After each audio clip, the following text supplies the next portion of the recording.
Good afternoon, guys. Welcome to 20 Sides to Every Story. This Saturday afternoon, we're going to go another jump in the past with a classic TSR old D&D module that we've revisited and actualized it to 5e.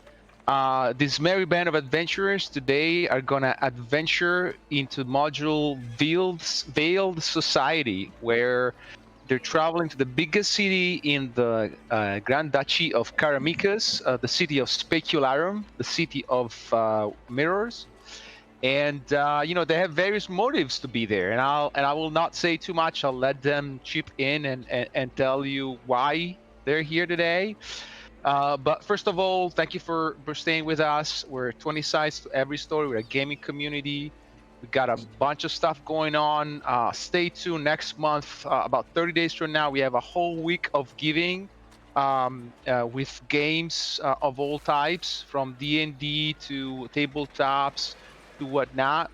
And this will be to raise money for the Center for Suicide Awareness. So please look into LFG, and there's a dedicated channel, I think, in the Discord channel.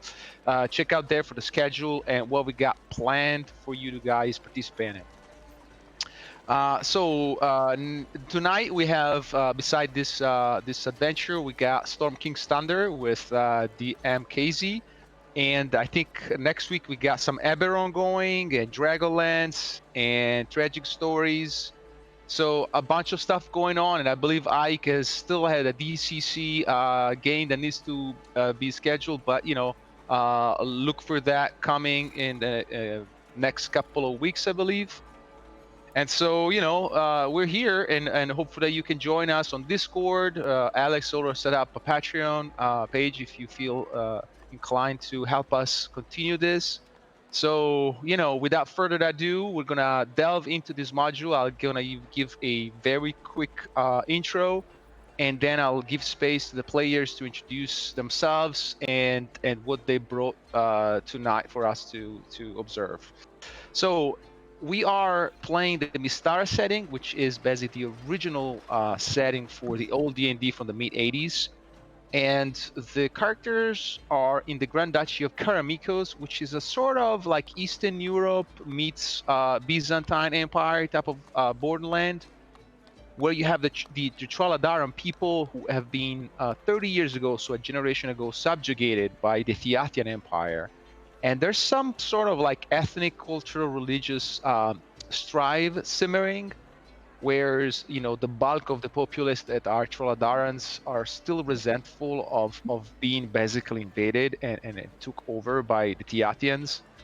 The Duke itself is a very nice guy, or at least that seems to be the prevailing image of him. But some of his lords and bureaucrats are not as nice, and so that has created some issues with the populace. On top of that, the Troladarans are not only ethnically different, but also culturally and religiously, and they have a totally different pantheon and approach. And so there's also this kind of attempt of the two cultures to merge into one, and they're the first steps in that direction, where we have people with mixed parents, both Troladara and Theatians, kind of trying to create a new identity that encompasses everyone. But still the old-fashioned type of, oh, I'm Troladara and you're Theatian, we're different, kind of still reigns supreme. So within this framework, this party approaches the city gate of the imposing city gates of this metropolis, about 50,000 souls at the time in that area. That's a pretty big city. And they're lined up in a queue, an endless queue of peasants and travelers, waiting patiently to get to the guards at the gate to declare who they are, why they're here, and the usual shenanigans that happens when a party of adventurers is about to enter a city. And so, with that being said, I'm going to open the floor for the characters, and we'll start with Alex. Yes, well, not much to say about Stanhausen. I'm sure you've heard of me. Very famous, very evil, and I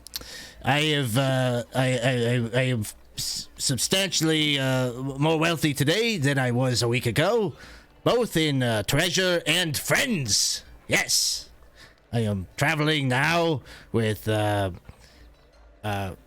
we'll call them friends. They works for me, of course, but my good friend Mikey and Rutilius. Yes, I have convinced them that it is a good idea to go to the capital city to engage in some more wrestling to make us more money and become more famous.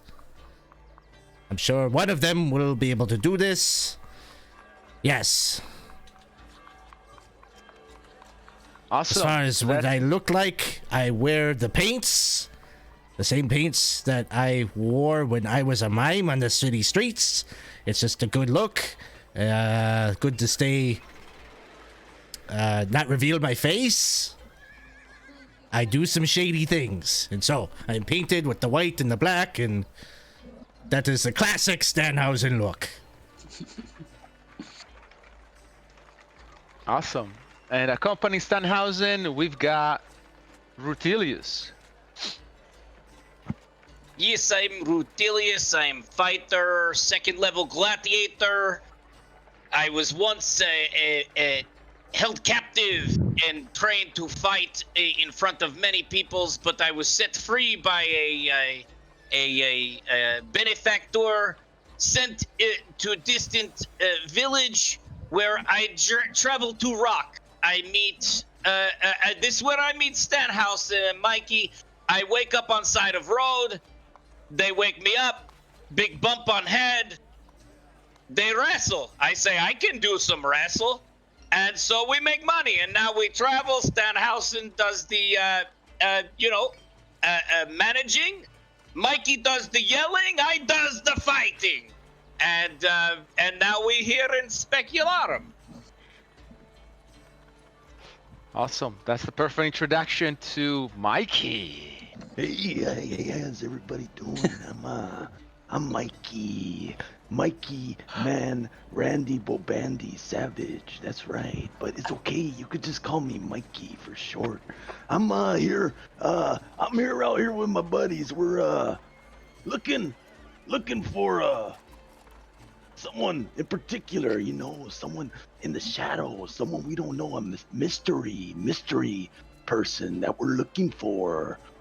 Me and my friends here, we're here to bring some pain and some love and some thought and some insight and some culture and some I brought some flowers from that too. Either way, we're here and we're gonna let everyone know what we're about. Yeah.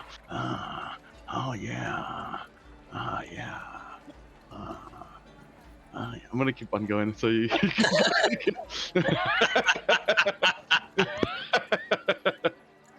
And on the subject of insight and culture, here is a brand new character that we're bringing to the table, Yaromir. Hey everyone, I'm Orion, and today I am portraying Yaromir, a humble priest of the Traladaran faith from the northern village of Threshold, where we have been for these 30 years slowly losing our followers to the upstart church of Theatia. And so I've come to Specularum to seek out fellow Traladarans of deep faith and conviction, like these fine folk who will band together with me in this city, this center of the Theatian influence, and help me seek out support and other faithful types to reinforce our church in the north. Yaramir's a human cleric, dressed kind of threadbare traveling robes and little patchwork of armor. So certainly not a wrestler, but he's seen a scrap. Okay, and last but not least, we've got Mindarivol. Hello, my name is Chris. I am playing Mindarivol. He's a bit of an oddity, I guess. He's a, how do you pronounce it? Vilayan elf. Sounds good. He's from the Dimrak forest. He actually was tasked. The goblinoids over in the east, around the Dimrak, have seemed to be a little more organized as of late, and he volunteered actually to head out and go amongst the humans to find out if there was any direct or indirect influence on current events, current affairs that were going on that might be, responsible for that. He's been traveling pretty much alone up to this point from the east, and he finds himself in line with an interesting group of individuals. So, This is our cast and today. perhaps their look might draw attention away from him and on them. Is his plan. And that's a good plan, because Stanhausen and the two wrestler really attract attention with their burliness and shining armor and weapons. So, in line, you don't see that many people with the same repertoire of burly muscle and shiny equipment. So, definitely, you guys they stand out in the crowd. Before we jump right into the scene, just a couple of notions for the audience about the city and your ability to participate. You, of course, have the store that you guys can participate if you're so inclined. We got a random encounter table that, in case anyone from the audience redeems a random encounter, will be using. And also, there's a rumor table that, if you feel so inclined to redeem a rumor, we got that covered too. As you can see from the map, this is gonna take place in the city of Specularum. The party is on the north road, ready to access the first line of the wall of the city up there in the north. The adventure itself will take place in a specific part of the city. The city is huge, so you can see there is a blue rectangle, and the bulk of the adventure will take place there. The city has multiple districts, and that area kind of is where the trading quarter and the old quarter, the trading district, sorry, and the old quarter and the wharf area kind of meet. Sort of, I like it to put it that way. If you've seen Gang Zone New York, that's the area, right? It's just the point of three different places kind of meeting. And so that's where this is going to take place. What else? Yeah, I mean, with this being said, I'm going to move us into... another thing. So this is an urban adventure. The party, as they go through the moods of the adventure, they will affect a specific sentiment, so to speak, that simmers in the streets. And that's how we're representing this with the feeling that the mood in the street, which will be affected directly by their action in this week that they'll be in Specularum. Every action they do will have an impact, and at the end of every encounter they have, we'll have a fate roll to see how that action or the repercussions of those actions affect the mood on the street. And then at the bottom, you also see a tracking with which will track morning, afternoon, evening of each of the 5 days that the party is in town. And when the party arrives, it's the afternoon on the for the 12th day of Flormont. Flormont is the month. The day is Nidbane, and it's an important day in Specularum and throughout Karamikos because it's the day of the Festival of Lukewarm. Now, I'm not going to say too much about it because, there are characters that know more about it, so I'll let them talk about it. But this is how this adventure starts. So let me flip them into the opening scene of their adventure in Specularum. And you can see our heroes there in the red box where they start. They're in line with a bunch of other common folks.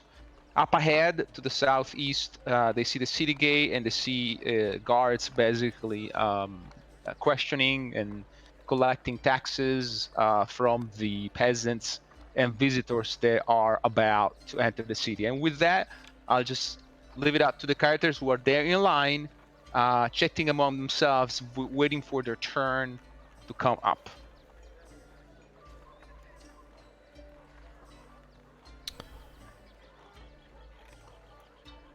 So, would we recognize like the religious symbols that like Yaramir has? If you're Traladaran, yes. Actually, let me show you what the Traladaran coat of arms look like. Yeah, because I want to say like my mentor was a cleric in Traladaran faith, and I want to say I probably would immediately just start bring up a conversation about that. Where are you from? What faith do you follow? And kind of talk about my mentor and strike up a conversation with Yaramir based on that common thread. Yeah, and I would imagine Yaramir has that symbol somewhere on his persona. Absolutely, yeah. So he's probably wearing his shield on his back, but it would be just like that, carved onto the front of his shield. I guess the back of his shield. But Yaramir would likewise be maybe picking up on the Traladaran accents, the varied as they are, and maybe have kind of sidled over to this this group of like-nationed folks. So, have all of us been traveling together at this point, or is this kind of like we're first kind of meeting one another? The three of you, like Sandhausen, Rutilius, and Mikey, you'll be traveling together from Stalenford or thereabouts. I would imagine that you've went through Kelvin, which is another big city north of here. But as far as Yaramir and Mindarivol, they're new to us. We're Correct. Like just like, okay, so I think Stanhausen is probably over by Mindarivol, and trying to sell him on the idea that if he's got any spare money, he should, maybe put it on one of his fighters here. As he's pointing at Mikey and Rutilius, he's like, both of them are fighters. They come from far to go and fight here in the fighting pits. We're gonna make a lot of money. I can cut you in. We're just, I don't know, whatever you wanted to give out, maybe like 25 gold. I could double, triple it. Wise investment for you. Well, being on the road, I'd be willing to give some if they're good fighters. I would like to see them fight first. But once we enter the city, I do appreciate you guys allowing me to accompany you past the guards. But if we could, I would be interested in hearing what's going on in the north. I overheard you saying that you were had been traveling south. Perhaps I buy you and your friends a couple rounds, and you tell me what news you have of the north. Yes, of course. Yes, of course. This would we should make this a top priority once we get inside. Your men do like to drink, yes? He kind of like looks over them. Hey, Mikey, you like a strong beverage? Yeah, I'm a fan of a stout tea. Yeah, real brewed, real thick and creamy. I like to get in my teeth and just sift it out. Like that, yeah, that's what it goes for me. I'm all about the caffeine. So, Yeah, Mikey's in. chunky stout. Okay. We've been through some pretty poor villages on our way here, so, acquired tastes and all that. Sure. And, Rutilius here, You want to talk about strong fighters? He was dead. We left him for dead. And then we came back by the same road and alive. Yeah, there was some other little guy. He looked like he was mutilated, but this guy right here, I've come to. I know I really haven't said it much, but I've really come to respect you and your fighting skill and prowess. Yeah, brother, you're looking really good. Thank you, I appreciate that. You know, look, I meet this guy over here, a priest of old Trollodarian faith. He may want a beverage as well. He's from up north. Truly a miracle of the Church of Traladara that we have all found ourselves here, ready to partake on this auspicious venture. I would be more than happy to buy you all a drink if you tell me what news you have of the North.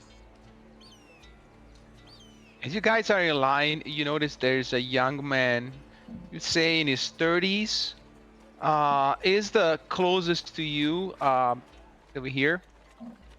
And he's not saying anything, but you've seen he's smiling and he's kind of listening to everything you're saying. Well, you're smiling. Which part of that did you like? Oh, no, sorry. No, I shouldn't. Hi, my name is Davinos. I'm a fur trader. Like I trade in furs, fur trader. Yeah, I'm from Kelvin.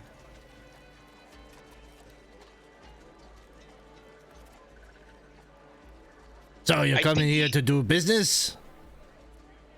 Yes, business. So, in fact, you will not believe it, but I got an audience with the Duke himself. Haha. Took me 6 months, but I got it. So you're very famous. Oh no, I'm not. I'm really not. But hopefully I will be. Yeah. Oh, what are you gonna ask the Duke? What are you gonna say? I'm not sure. Should I talk about it? Yes, you should. Because it seems like you got no plan and you need someone to talk for you. I represent a number of clients here, and I'd be happy to. No offense, you got not very good people skills. Oh, no, you see, I trade in furs. Yeah. That doesn't require them much. People. No, you just get to see the fur that doesn't smell bad and it's not rotten, and then you sell it. You make a lot of money. So, you know what I'm talking about, right? I do, and so if you're gonna go in there, you better know what you're going to say, and it's also how you say it and how you present yourself. Look at me. I walk in the room, I totally disarm my audience. They don't know what to expect, and then I got them. So, are you saying I should be painting myself before going to Duke? No, okay. That's my thing. I come after you if you steal that. Right. Please don't come out. I'm a peaceful man. I don't even see. I don't have an armor. I don't even have a dagger. I'm a peaceful man. But you pay me, and I can do the Stanhausen, routine, the shtick for you, and get you the results that you wish. So let me understand. So you're proposing to come with me to the Duke and speak on my behalf? Yes. That's good, right? Good idea that you came up with. Give me a persuasion check. And just a question, does this guy seem to have a bunch of, a cart of furs, or is he... No. Okay. It's just by himself. And you can have an advantage. He doesn't seem particularly bright. Can we influence? Yeah, I was gonna say, can we influence? Be like, he's been representing us, making us money for quite some time. You don't need to help him. He's already helping himself. With being 15. 15 is enough. So, yeah, you got a point. You seem like a reputable expert person, right? Yes, very famous. Okay, so here's the thing. I've been petitioning the Duke for 6 months now. You guys seem decent folks, so I have no problem sharing with you. I'm Treladaran, and 30 years ago, my father very nice guy by name of Ruse. He, I mean, he was a hunter, right? And that's where I took the fur trading from. But you see, 30 years ago, this guy came from Theatis with the Grand Duke, and he became Baron Desmond Kelvin the first, and he took the forest away from him and made it a specific special reservation. I don't know how to call it in Theatian, but anyway, you understand my point. So what I'm trying to say is that, you know, some people of us had to go through some hurdles. You know, I don't want to be mean or speak badly about the Duke. The Duke is a wonderful person. I've only heard good things about Duke Stefan, but, you know, perhaps he could find it in himself, in his infinite wisdom and niceness, to give us a tax reprieve for, I don't know, a couple of years we go through these tough times without owing to the ducal treasury, you know, so much money. That's what I was going to ask him. What do you think? You just all you want is a tax rebate, tax refund, less taxes. Yeah, I mean, something along those lines. Do you think it's a bad idea? I mean, you know, I think you're not asking for enough. Agreed. I don't understand. What? I should ask more. I have found Yes, that when land. when You we- want land back. But don't you think that that's gonna get him pissed? You know, you should start with a very aggressive negotiating position, and then you can kind of meet somewhere in the middle. So ask for all sorts of absurd things, and you know, eventually you get where you want. He's looking around to the rest of you guys, kind of trying to see in your eyes if you know, you should nod or say no. I mean, Stenhausen is I very, shrug. very wise. But I find when we ask for things, we do the wrestling and we ask for people to buy things. They give us the money, but we gotta give them something too. You know, like the T-shirt or what those other things. You know, the finger. I give my physical prowess to them. They're my presence itself is what they pay for. Yeah. You need me next to you as well? Do you need me to just stand there, just look? And I'll put my baby. I have a real soft face. I could cry. I could be your son. You want me to be your son? I've played a son before. Hey, we're not doing the sun thing again. That didn't work out so good last time. Hey, listen, it was going. They believed it for a second, Stan. Come on, man. But he does bring up a good point. They're all a part of the Stanhausen package. They stand behind me while I talk to your Duke, and he will, he won't so much be, listening to what I'm saying. He will be quaking in his boots as he's staring at Mikey and Rutilius in the background.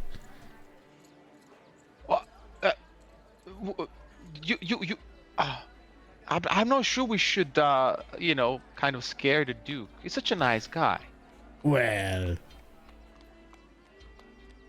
I don't know. I never met him. Hey, you want your taxes back or not?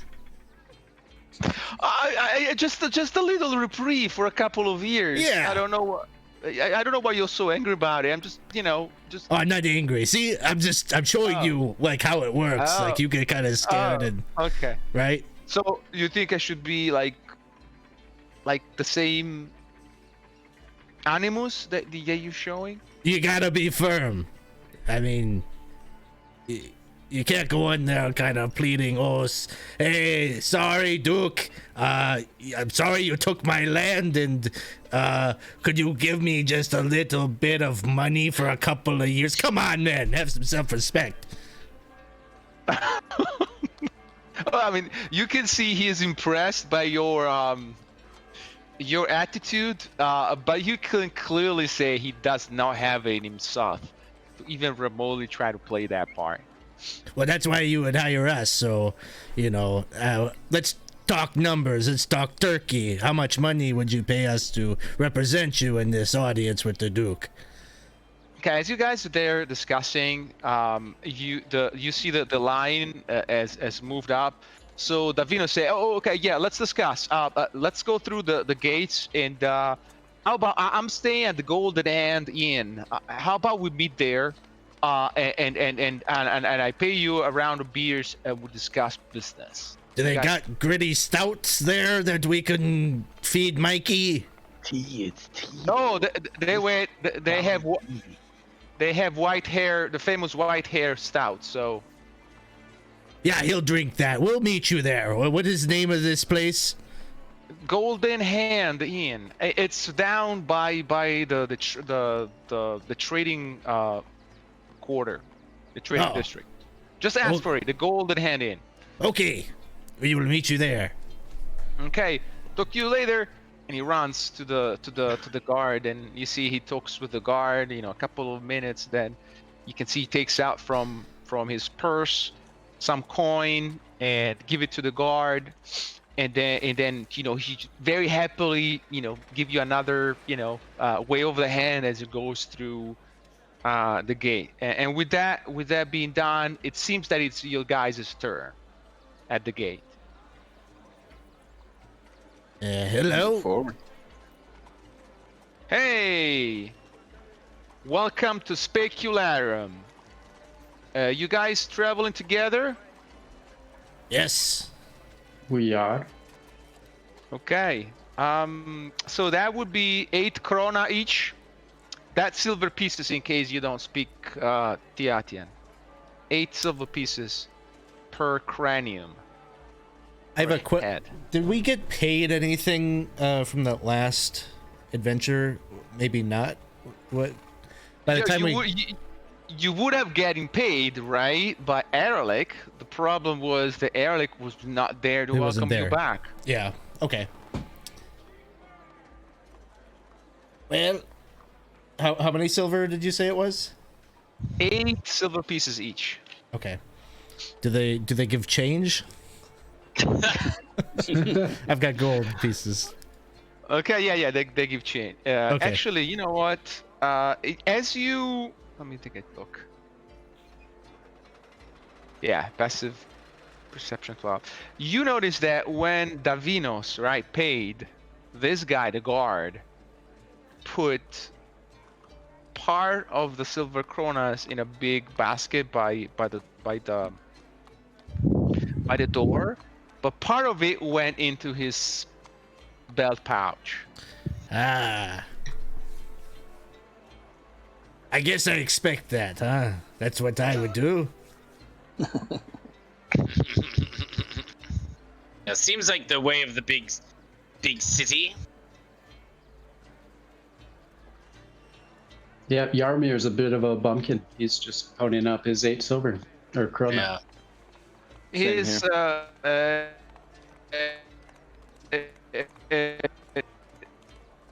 his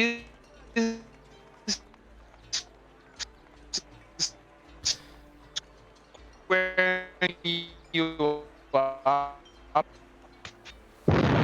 Is that just him? Yeah, it's just we're all here. For a second, I thought I could figure it out, and then nobody else was saying anything, and I was like, let's do this. Yeah, I was looking for regular movement in other people's heads, and I'm like, nobody's moving. I was trying not to move because I was going. I guess. Just in case you can hear us, Gabe, you froze up. Hey, either way, you know, you're putting in my too, right? You're holding my my cash, right? You're gonna pay for me for my cranium to get into, right there, Stan. Yeah. You need me to pay? Yeah, I think so. Okay. I will pay. Yeah. Hey, thanks. Yeah. Rutilius, are you okay? You got cash? I've got the. I think the silver is less than the gold, so I think I may be okay. Hey, anyone else? Hey, Stan is gonna pay for us all. No. Hey, watch it there, Mikey. Yeah, you put your stuff away there. Yeah. Hey, we did good that last round. Come on, man. Come on. Mikey, remember what I explained you last time. The more he pay up front, the more he take on back end. Remember when I explained when I was saying that 40% is less than 60%, as Stanhausen explained to me. Remember that? Yeah. Oh, yeah. I guess so. But yeah, I guess that's the. Either way. Oh, hey. You're back there, guard. Yeah, we're ready. I paying for Mikey apparently too, so here's your gold. So the guard is basically addressing Yaromir right now and is asking who he is. Yaromir of Threshold. I have traveled here by way of Kelvin on business with the Church of Traladara. Well, then perhaps I can give you a special dispensation, but no weapons of war or armor or shield can be allowed in the city, so you're gonna have to leave it with us. What are you carrying with you? I carry this shield for threats that we encounter on the road, and hold up a mace. Looks pretty well used, a few generations maybe, and this I have not much need for, but of course will leave it here at the gate if that is the law. That is the law. I mean, I could give you a special dispensation because you have a cleric. I see a symbol on that shield. Basically, it comes down to you persuading him that that's okay for you to have your shield. But he's gonna insist on the mace and the armor. You got a heavy armor, right? I think it's medium, but yeah, it's as good as he could get for his walk. Are you trying to persuade him to carry your shield with you? I guess Yaromir being first in line, he's probably he's going with the flow of what the guards request. So he'll hand over. Okay. And is the guard requesting anybody else's weapons or armor, or just Yaromir's? He's the first in line. Now, I assume Yaromir doesn't put up a fight or a scene. He just lives it and continues. Let's say Rutilius, you're next. He looks at you. Yeah. I'm sorry, man. You cannot enter with the armor and weapons there. You're gonna have to leave it with us. But we are guarding the cleric on his holy work. We must protect him from the bandits. How else without the weapons? We only do the holy work. You're 6 inches taller than me, so I think you're gonna have no trouble with that. Be that as it may, I don't see you're official or anything. You don't have any symbol or anything, so you're gonna have to leave your weapon and armor with me. You can carry with you a leather armor and a dagger if you wish. Our business with the Church of Traladara here in the city is to have them officially ordained. They are newly come to the faith and companions from the road. Yeah, but give me a persuasion check. Oh, of course. It's probably gonna go well for him. In the background, Mikey just. Yeah. Oh yes. I'm sorry. I really trying to help you out here, but if I let you pass, the lieutenant is gonna have my skin, so I don't think I can do that. He's pointing. Have we seen anybody else go into the city with armor or weapons or anything? No, the time you've been there, you've seen mostly common folk with no armor or weapon to speak of. You seem to be very heavily armed for the type of people that seem to be wanting to get in. Let's put it that way. I want to move up to the front of the line there and kind of hush, like talk to the guard a little bit. Hey, I couldn't help but notice, you're slipping a little bit of the silvers into your bag there. How about you give us no hassle and slip a little something more that you get to keep, huh? Give me a intimidation check. Yes, Stanhausen is very intimidating. This should go well. Ha-ha! Oh wow. Nice.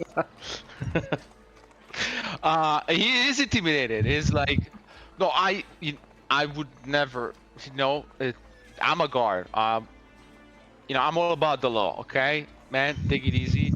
I'll cut you some slack, right? But you cannot let anything show. Like, you can go past me, but he looks behind him. You see that dudes over there? Oh. That's the sergeant and the lieutenant. Like, they're gonna stop you if they see it. So if you can quick about it, kind of sleight of hand stuff out of their view, perhaps. Okay. But, Sounds good. Is the fur trader guy still here? Oh no, he's already gone. He's already gone. Mikey's Stack there of just in the furs, back. yeah. Mikey's there in the back with his great axe just sticking out. He has a war axe along his side, and he has 2 hand axes just on his chest with a leather pouch through the middle. And he's like, Yeah, right. Yeah. Oh, don't worry, Mikey. I want to look around and see, is there like a merchant or something with a cart that we could maybe like impose upon? Dash some stuff. Give me some fate. Roll me 120. I'm gonna call it's a fate roll. Call high or low, and if you let's say you call low, right, and you roll 1 to 10, there is. Okay, I'll call low. Oh, "No, Stanhausen is hot. Yeah, behind you there is a trader with a cart. I just start like asking people for their stuff, and I just start like stuffing it into his cart. This guy looks at you and says, "Excuse me, sir. What are you doing? These are my turnips." Listen, the less you know, the better.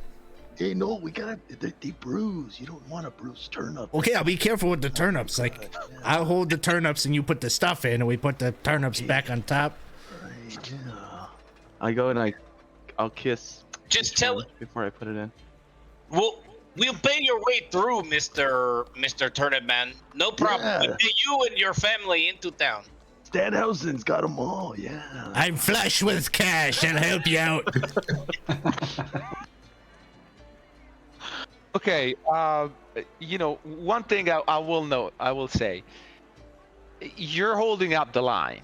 Everybody's looking at you right now, so it's gonna have to be as late of a hand check to hide that stuff. Stanhausen is very evil, very famous. Yes. Very sleight of handy.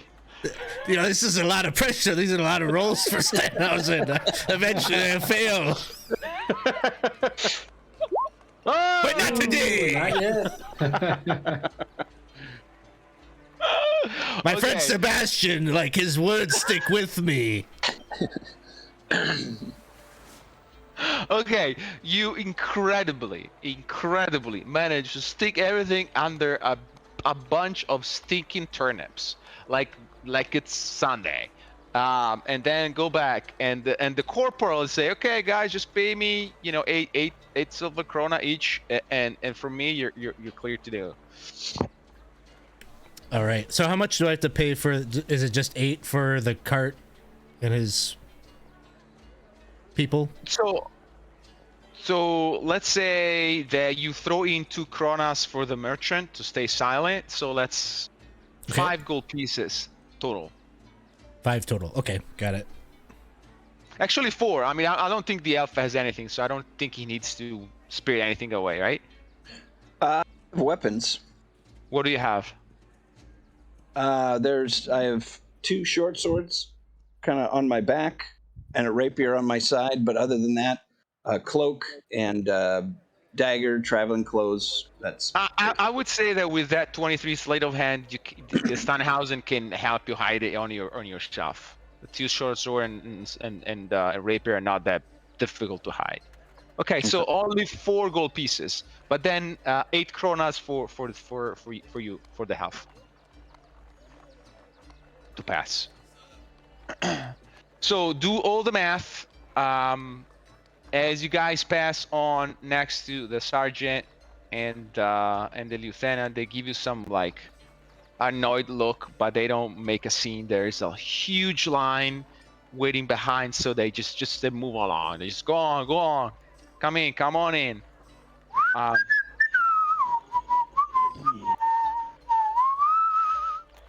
Tannhausen, I give you 2 gold for that.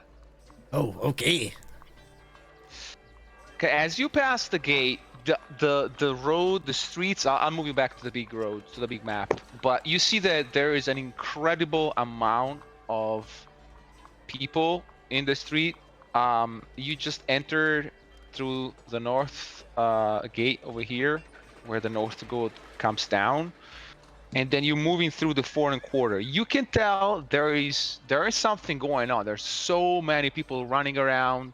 Some of them are dressed nicely, like you would be on a Sunday morning, just to give an idea.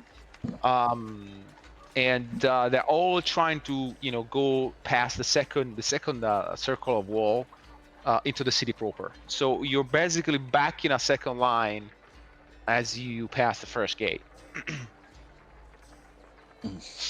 It is good to see that the Festival of Lukewarm is still well observed, even here in the city. What is this festival? I know nothing of it. We celebrate Lukewarm as a Traladaran holy man. He rallied the people of Merilinev against raiders coming from the sea in a great victory. It is one of the traditions that the Duke has not meddled with once he had come to impose his governance on the rest of the Traladarans.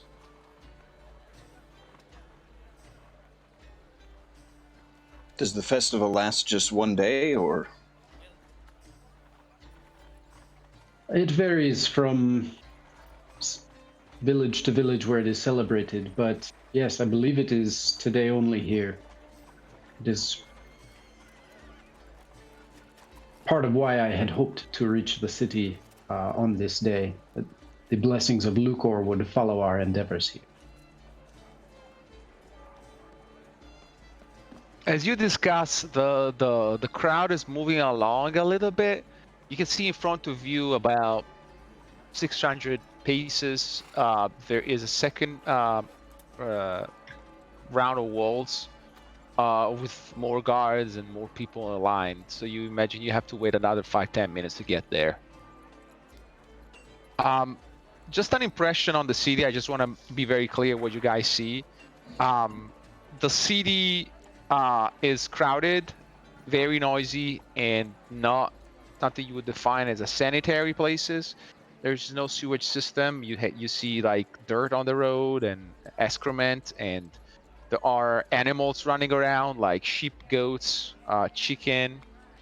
The roads are narrow, twisting, and you can tell that this city is old, or at least the part of it that you're walking in now. They basically compacted it together, you imagine, after they built the wall just to stay safe from the surrounding area. You see public wells, and most of the buildings are made of dried clay brick or just mud and wattle, constructed on a wooden frame. Only few buildings are actually made of stone or fire bricks.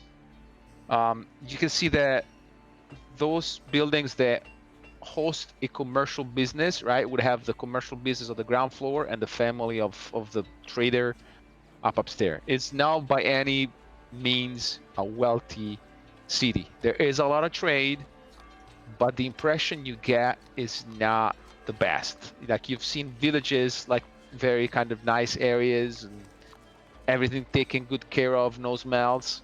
Here, it's totally different. It's not a nice place to live.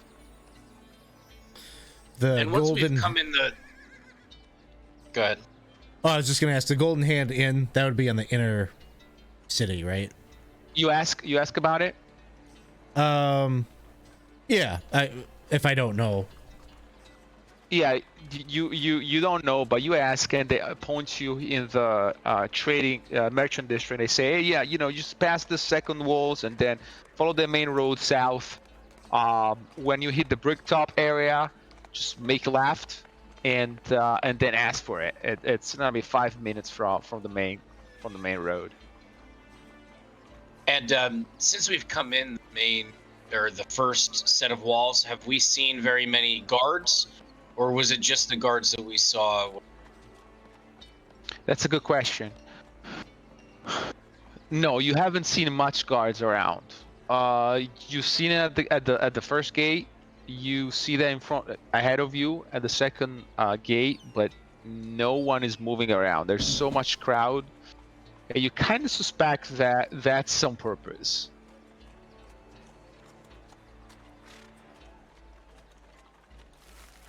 Okay, you eventually. We may need a plan to get our weapons through second gate. Gabe, you said there was like wells and stuff out here. Stanhausen, having been, he's been here before and in the sort of the underbelly of the city and has links to the Thieves Guild. Would he know any, like, I don't know, routes to kind of circumvent that wall, like secret little ways through the sewers, maybe, or something like that? He would. I think it's logical that he would. It will cost you some money, but you're pretty sure if you don't go straight for the gate, but just deviates and go find some of your fences, you might get a way to have your equipment smuggled in behind you.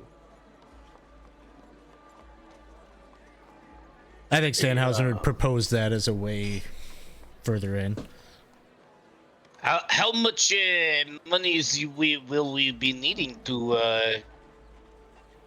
put toward this endeavor?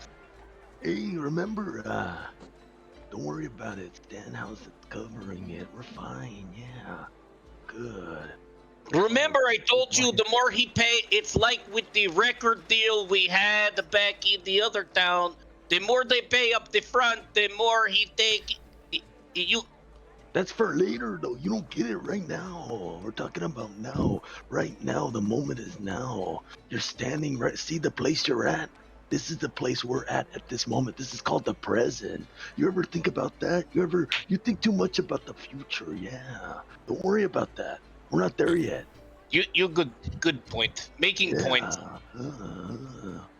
Yeah, don't worry about it. I'll worry about it. Make Stanhausen worry about it and pay with his monies. Okay, Stanhausen, you pretty sure if you're given 30 minutes, to go to your fences in this foreign quarter here, you could arrange for all that equipment being shipped to you at a later time. Okay. How much will that cost us? Well, you're lucky. You're lucky. It will only cost you 1 gold pieces each. I rolled a 1 on a d20, so okay. It's your day. It's your day. So Stanhausen will arrange this, and so it'll be 5 gold. Yes. Okay, so I'll pay that. But he comes back to the group 4. after I think having done Yaromir that. is without his stuff. Yeah. Oh, That's 4? true. For Okay. all four. Yeah. Okay. Oh, Yaromir gave up his stuff already, huh? Yeah, that rude. Maybe we could, He's got an amulet. He's gonna be all right.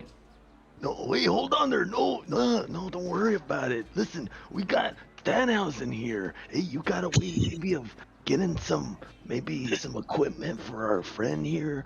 After all, he's gonna ordain us or something like that. But right? he got like the power of God with him. He walks with deities and such. You don't need a. Yeah, but through the power, right? It's something about like power of weapons and God and stuff. Yeah, right. What would be maybe- helpful? Yaromir, maybe it's like your god's plan that you don't have your things. No, I don't maybe... think so. No. Look, and he's just like shaking around his little coin purse. Maybe some of that god stuff can kind of, circle back at some point and fill my coffers, huh? Of course, all things are possible through the church. Okay, so it takes you about 1 hour, right, to arrange everything and then be back, and you finally make your way through the second wall. They will not ask you additional taxes. You already paid it at the first line.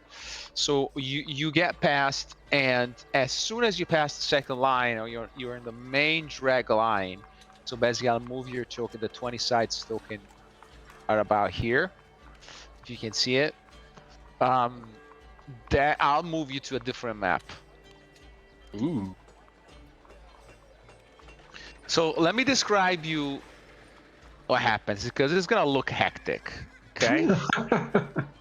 It's gonna look very, very, very hectic. So don't freak out. Let me explain. Okay.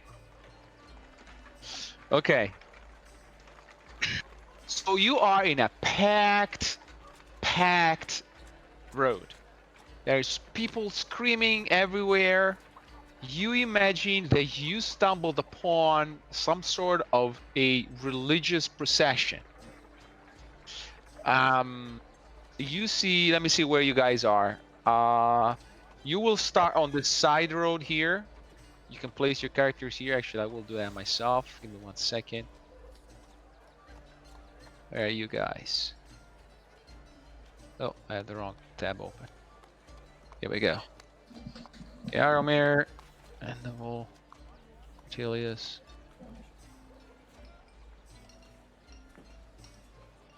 So is this many people packed together in one place somewhat unsettling for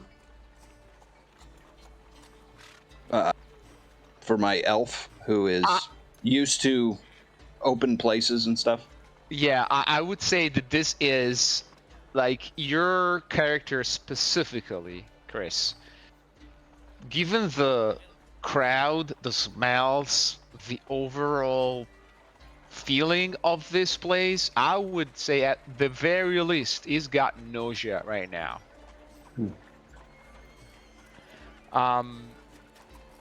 You can position your tokens wherever you want. That's the starting position. You can move up to the crowd, and you will be able to see on the main line, coming from the north, and going presumably further south. You see huge statues. You see 3 huge statues being carried by you would say 2 dozens of priests or people that seem to have some kind of religious garments to them, and they're basically, the statues are mounted on elevated kind of carriages that they're being carried by hand. So each person is heavily carrying the load. The 3 statues are that of clearly a Trolladaran priest in full garments and armor and shield, and he's got what you would define as sort of staff, and the staff seems to be like a huge torch, and it's lit, and it's, imagine like a normal torch is this big and it creates like a flame that big. This is like more like a lighthouse style of, like, it's a huge beam of fire. The other 2 statues you can see, I'm not gonna let you roll, plus you got a cleric next to you, so I'm pretty sure he will point that out. One of the statues is that of Petra, and then another one is the statue of King Halav, which is the mythical founder of ancient Trolladara that Trolladarans basically hark from. Yeah, that's the scene that as you guys kind of get in here, you see, and this procession is going. Any reaction from the party? I am staying somewhat distant. I am where I am compared to the other tokens.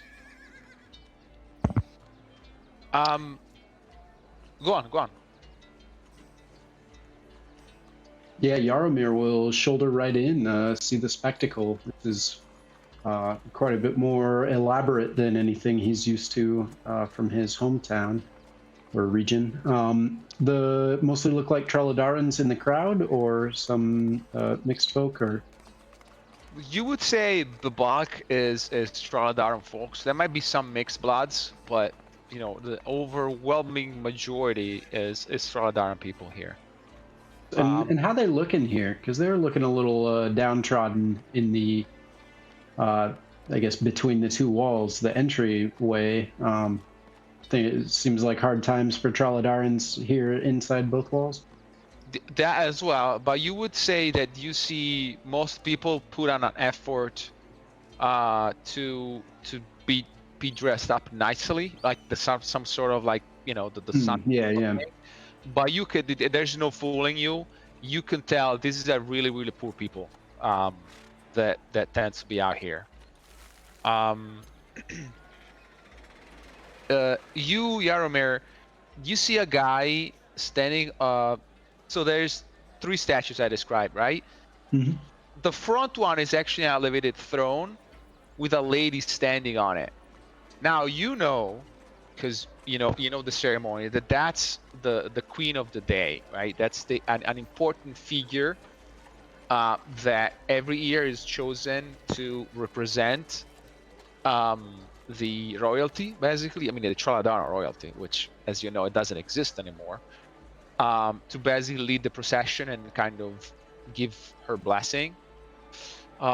You know who that lady is. It's an important lady. Is Lady Magda Marilinov, which is the last living person from the Marilinov family, which was the royal family, who rebelled against the Duke when he came and put up a fight, and they were all killed by the Duke. And so she is the last member of the Marilinov family, and she appears to be this year's queen of the day. So it's a big deal.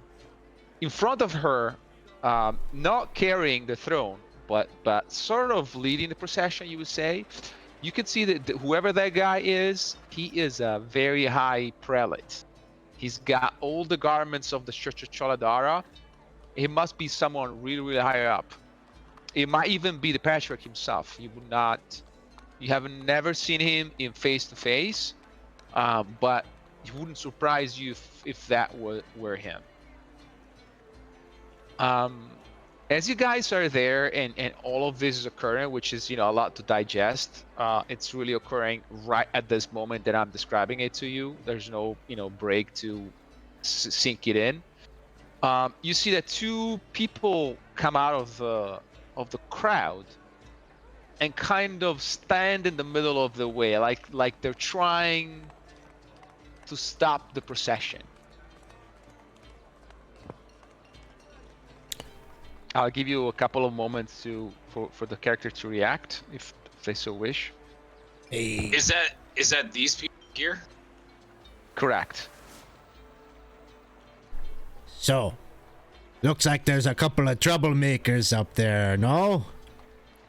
Lots of eyeballs here. Good opportunity for the 2 of you to turn face.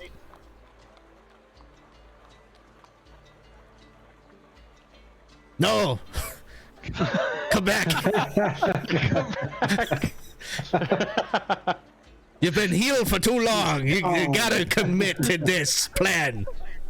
Jeez, so you telling us maybe we go out there, we ask those guys maybe to move, just be like, hey, not right now, take it easy. This is not the time or the day.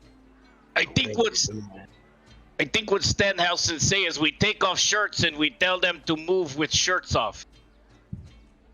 Oh, Yeah, you could okay. do that. Add that flair to it. Rip the shirt. Like, show them your big muscles. Right, yeah. And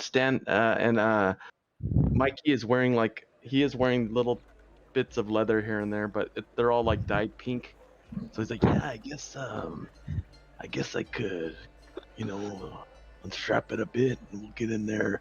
Maybe we'll just ask him nicely. We don't want to cause a scene. Would we have to forcibly move these people out of our way to kind of get there?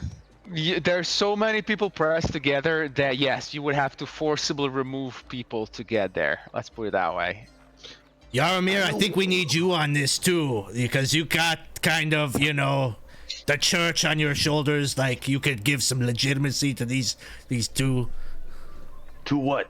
Yeah, hey, us. Yes, brothers, let us clear a path. What if we do like we did over the top rope, where I lift you, throw you over the people, and you yell something like, "Not today, evildoers!" That's a good line. Hey, you want to do the old shtick that we did back 2 towns over? The old Rumpelcrusp. Yes! Maneuver. Yeah. That is what you called it, the Rumblebutt maneuver. Yeah, that thing, yeah. Rumblecrusp maneuver, yeah, that's right. But yeah, okay. All right, I'm ready when you are. Hold on. Okay, yeah, I'm ready. So yeah, I'm gonna try to lift up Mikey and throw him over the crowd, and yeah, we will try to yell in unison, "Not today, evildoers!" Okay, so I'm gonna say that both of you roll me a strength athletic check, right? And you'll be working together. Right. So you both need to do your part. Strength athletic check. Or acrobatics if you so wish, but I think you're gonna Ooh. go for... This is a spectacle to behold. You guys can see that, these people don't mess around. They're trained. The cheerleaders are the B game here. They're the A game. You see Mikey just mounting on top of Rutilius, and then they do a couple of moves, and then Mikey jumps, mortal curl, and then jumps on the other side of the folk, landing on his feet like it's breakfast. Breakfast time. Yeah, I'm hungry. Stanhausen will just move back to where Mindarivol is, because he's still trying to sell him on the idea that these two are the real deal and that he should be like investing in them in this future pit fighting endeavor. Yaromir, what are you doing? Yaromir can smell which way the wind is blowing. He'll hold up his holy symbol hanging around his neck and utter a quick prayer, and we'll cast thaumaturgy to cause some harmless little tremors in the earth around this dynamic duo that just leapt out. Boom. Okay, give me a charisma check. Let's see how effective that is. Well, I can tell you, if it's a charisma check, it will be not very. Oh, you never know. You never know. Oh, no. I saw the 24, but that was the last one. Well, it doesn't matter. It has an effect. It's not the effect you would have wished, but it does have an effect. So as this occurs, Mikey, you jump in there. You're alone in the middle of the road, which is in this a moment kind of a very topical moment because there is a Mexican standoff. And you're landing on the back of these two dudes. One is fat and big. The other one is lank and wiry. You see they see you. There's a weird look passing in between them, like they're trying to. Give me an insight check. Sure.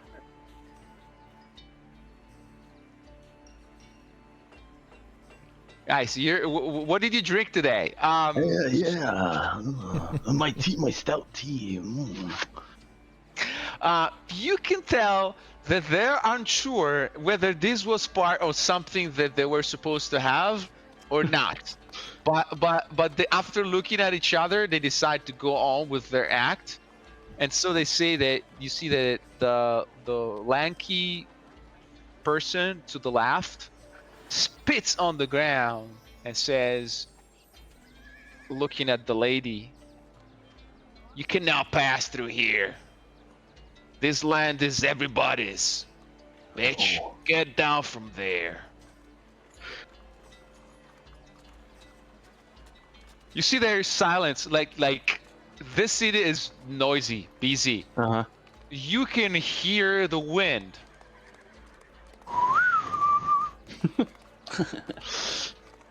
Hey, hold Yep. on there, evildoers. Hey, I'm Mikey, part of the,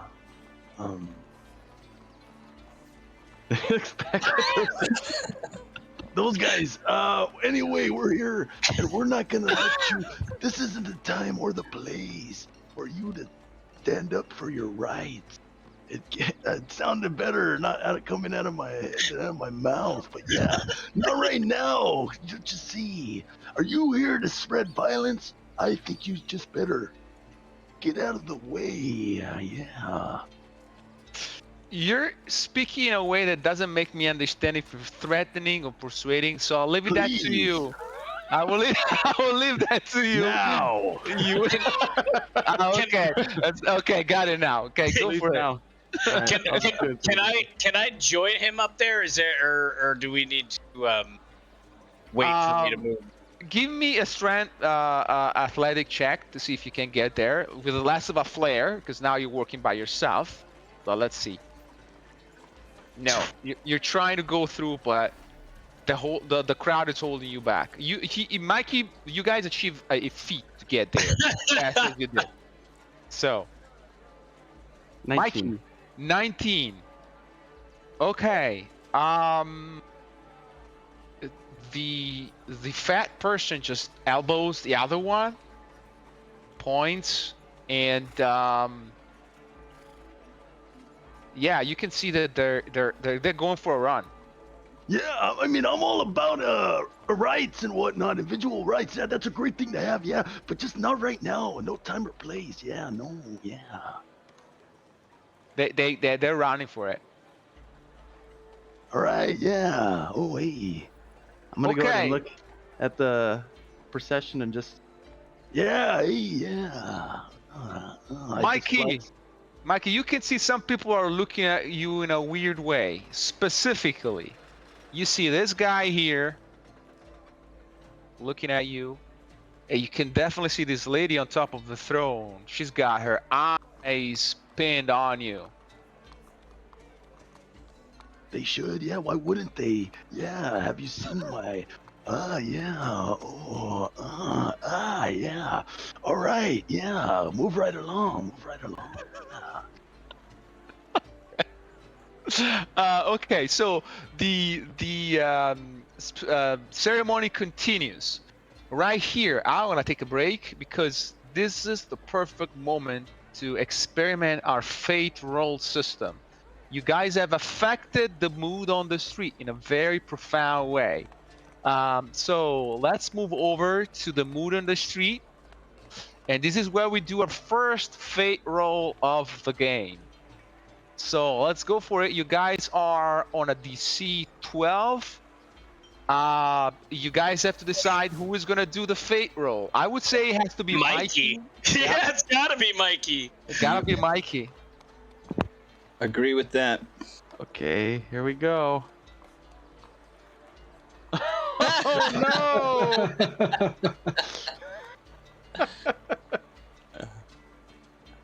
Mikey, somehow, I mean, your performance was outstanding, but you perceive you've left the people scared. Like, they were not expecting a hero to come. Like, they are scared, and that left them with a bitter, sweet taste in their mouth. Oh. Yeah. I guess my And you forgot to say your name so nobody knows who the hell you are. Yeah. You gotta brand yourself. Oh, yeah. Mikey, we remember Wait. What is our name of our tag team? But you forgot and now I forgot. What are we That's right, called? Yeah, I Stanhausen, you're the manager. What is the name? I think, well, I don't know. We gotta workshop that. Something we probably should have come up with, huh? Ahead of time. How about the gruesome twosome? That's who you are. Yeah. Okay. It is good. Gruesome twosome next time we yell. Gruesome twosome. That sound nice. Gruesome. Yeah, I'm just standing there. Just my muscles are just rumbling and moving everywhere. I'm like doing ripples with my abs. Somehow they're all just tightening up. While everybody's One walking after by. another. No wonder the crowd is getting uncomfortable. Oh, yeah. They were like, you saved us, but what's with the host? Okay, this was amazing. The celebrations continues, so that's where I'm gonna go and stop for a second and ask you guys what you guys want to do. You can tell that the ceremony is continuing, and you would need to kind of follow the train, so to speak, to see where it ends. Although, based on what Yaromir told you, you suspect this is going to end at the wharf area, which is where Lukor departed on his glorious quest to free Traladara from the raiders. But up to you.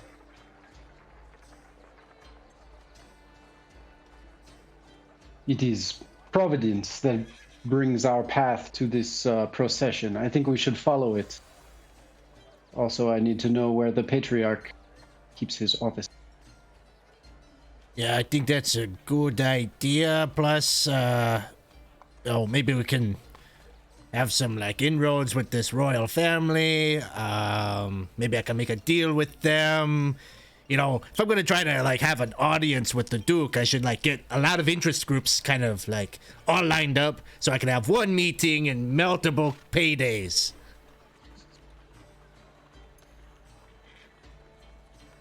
Yaromir. Also, if any more trouble with the procession, next time we throw in Mikey and he says name next time.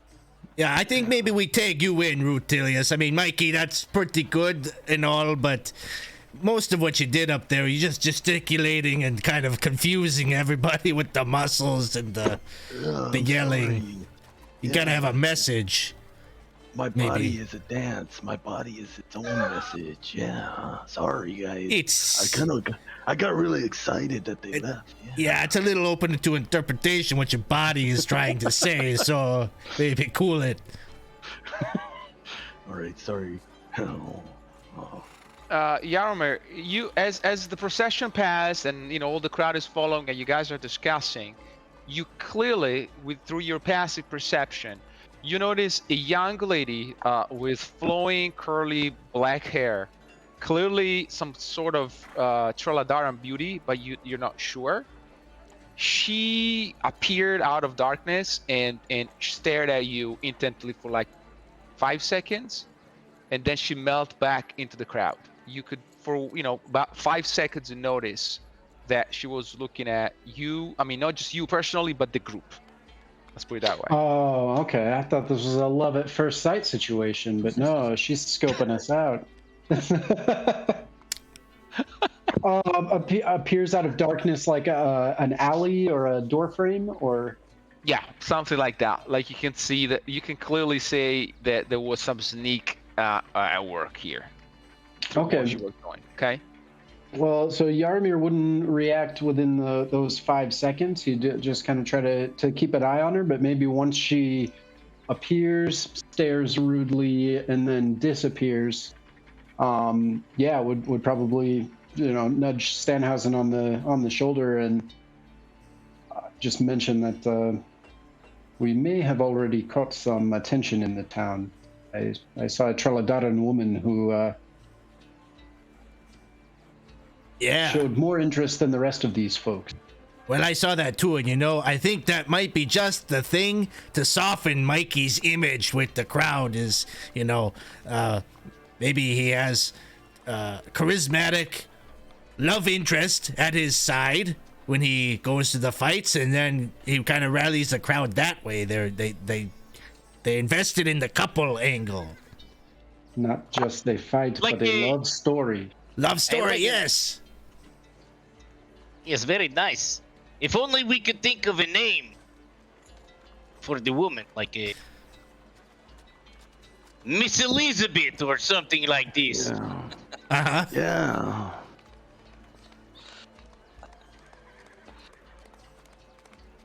So we'll Okay. keep an eye out for her and see if we can make some kind of a meetup happen here.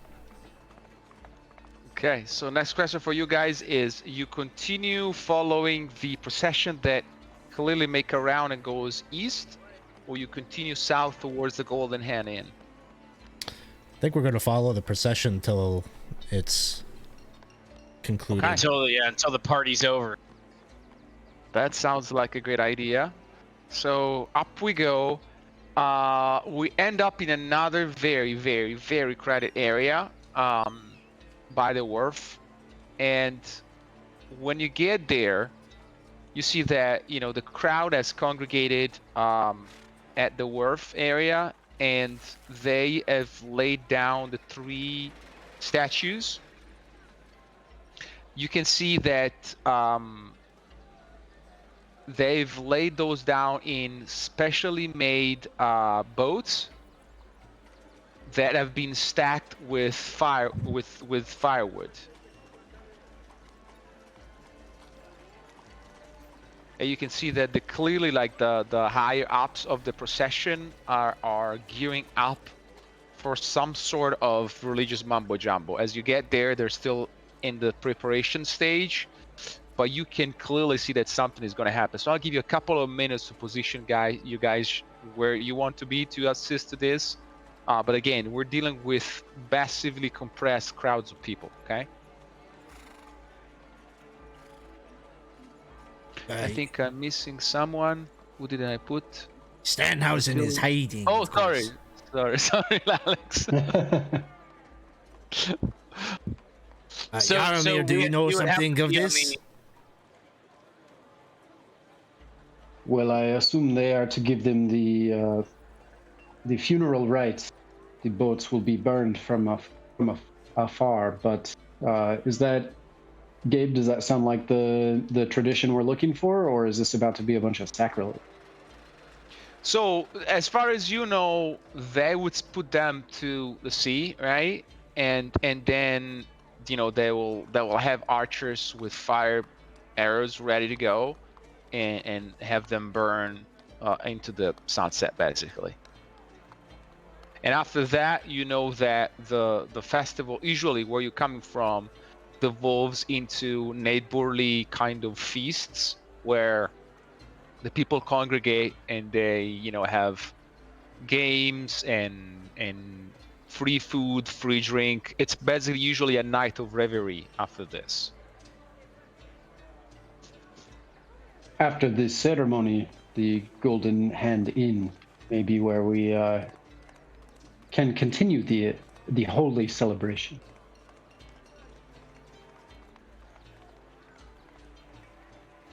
It sounds So like a should good idea.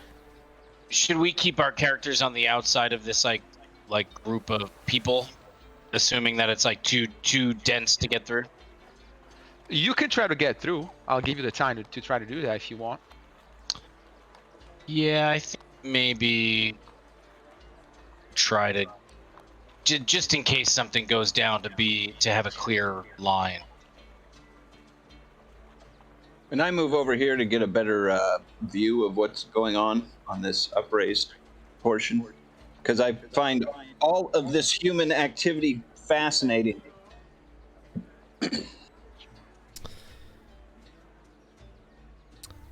Danhausen is going to take this opportunity with all these people around to kind of low-key kind of circulate amongst the crowd and try to build up the reputation of Mikey. Try to get the name out there a bit and assure them that if they're looking for to see their champion, the Trolladaran champion Mikey, in action. They'll be able to do so later in the week in the fighting pits. Okay, give me a persuasion check as you are trying to change the mood of the folks.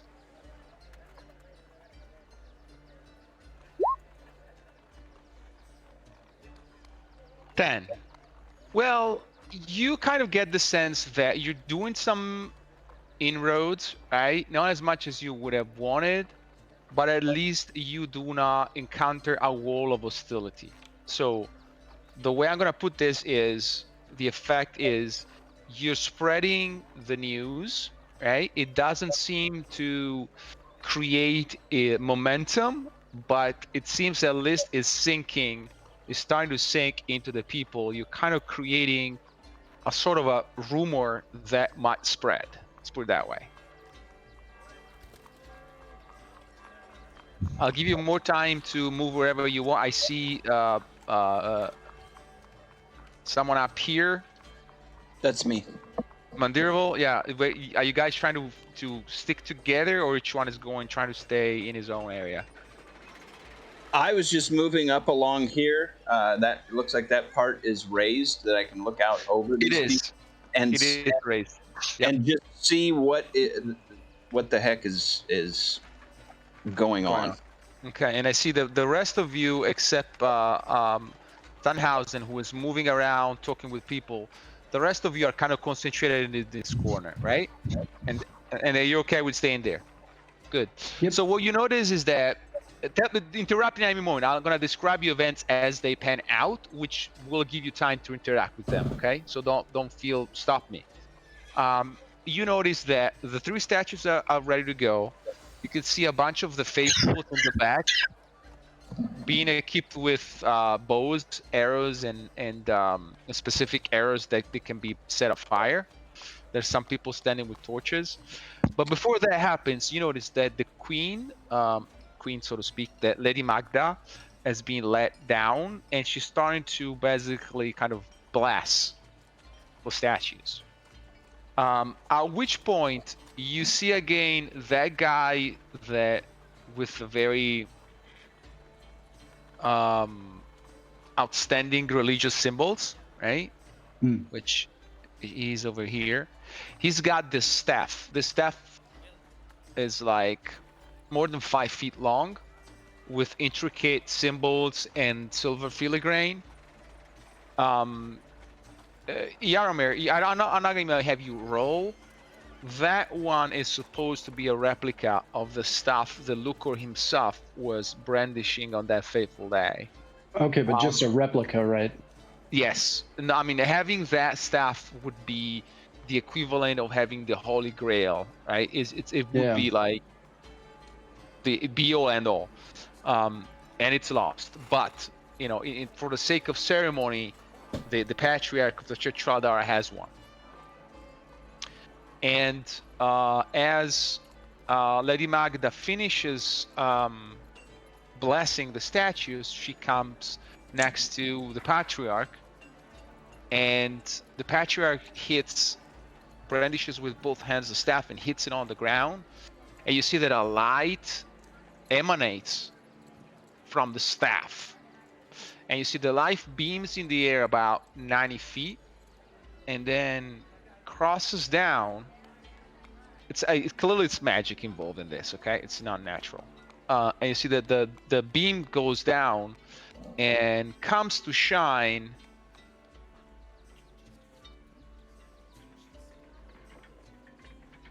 here On Mikey. Comes to shine right here.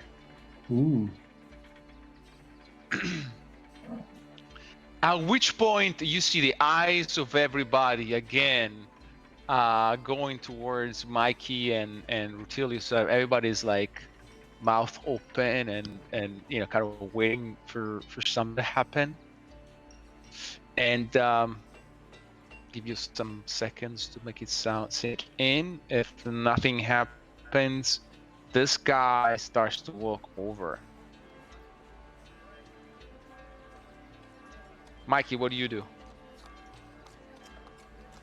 For a second, he doesn't know what to do, but eventually he would just kind of shake it off and go, "Oh, Hey, right.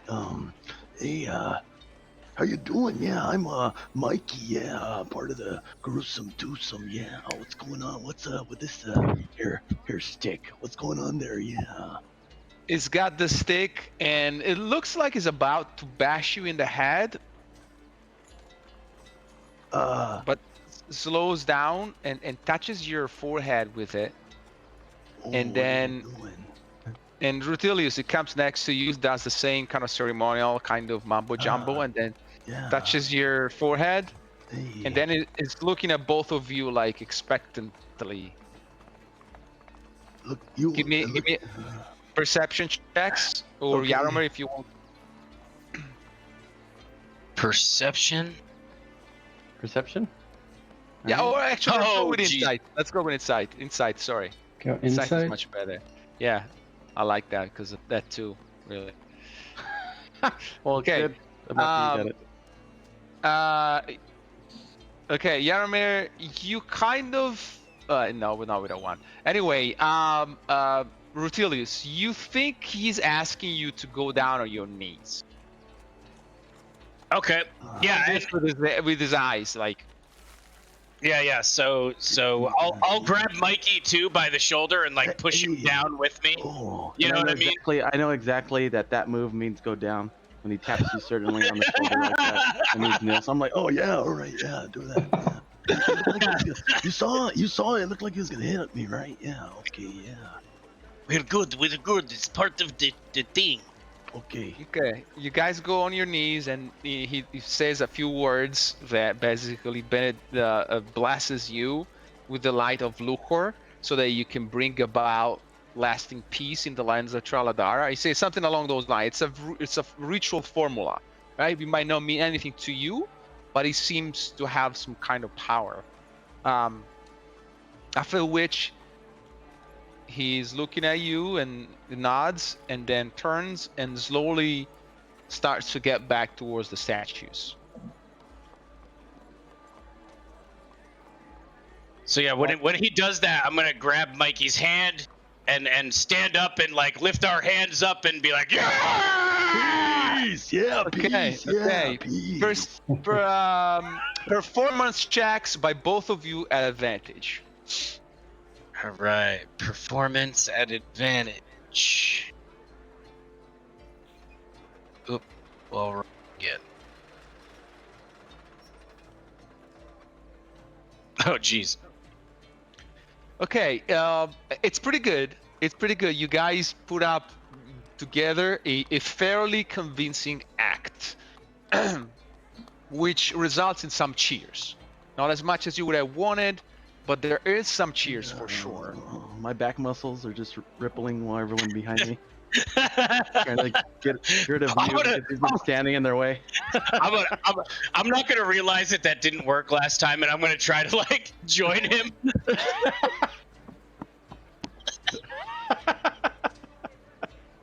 Peace, champion. I want the belt, champion. Peace. Okay, Those guys, are my guys. Those are the gruesome twosome up there. this is the perfect moment for our favorite fate roll. Who wants to do it? Why don't we have Stanhausen do it, because he's been talking us up for the last while. Yeah. That's fair. That's fair. So I'm rolling a d20. Yeah. All right, here we go.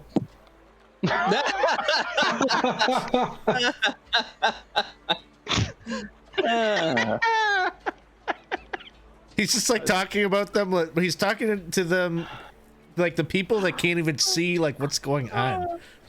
Holy cow, guys. That's a critical fail. That puts you back 2 squares. Oh, actually, I'm sorry. Wrong way. Yeah. Wrong way. So, Oh my god. okay, for some reason, the mood of the people is really not feeling this. So So there are some booze and some carrots and some tomatoes flying at you guys. Yeah, that's not the reaction you were expecting. Okay. Stanhausen, people are kind of looking at you in a very weird way now. What, you don't like big, sweaty men? Come on!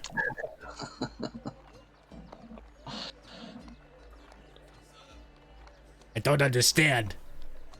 Tough crowd. I felt like we did everything right. I do not know.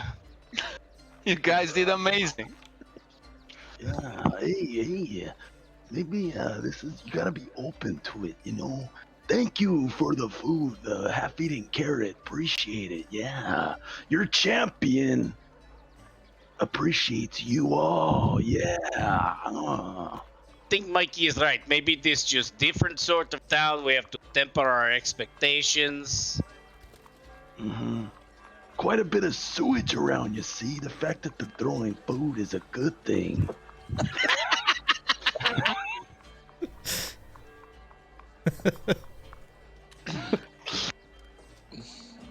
Okay. So at this point, after this, you see that the statues are indeed put into the water and just gently pushed away, and they start to follow the waves back to the southeast towards the sea. And then after a while, you see archers, kind of do their job and start chucking some flaming arrows at the boats. You notice that there is some commotion when the first flurry of arrows doesn't hit all of three of them. That seems to get some boos and kind of woos from the crowd, but then eventually they put on flame all three of them. At which point it seems the ceremony is concluded, and you start seeing both the the crowd, so to speak, and the ceremony itself to kind of wing down and spread about, each little group going in different directions. But that takes some time. So in case any of you want to use this moment to do something, they can do so. Tell us about the Seaside Dwarf here. Is it like warehouses, or are we in front of a big temple where they have staged all this, or? No, the environment is like classical trading wharfs. There is no residential area at all. It's full of warehouses of kind of spare parts for boats and equipment to basically load and unload boats. That's all there is. There is no semblance of a real city in this area, at least. It's not dignified, and you kind of get the sense that this is the only part of the old city that they can do this now, which is sad in and of itself, right? Because as you perceive, there is a profound sadness in such a important, for some people culturally and religiously, for some people important event actually taking place in not such a grand scenery. Yeah. If the opportunity presents itself, Stanhausen would want to try to have a run-in with Lady Melina.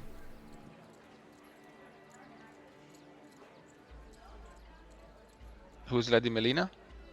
Or whatever her name is, the Marilyn. Oh, Lady Magda. Okay, sorry. Magda? Yes, absolutely. Magda.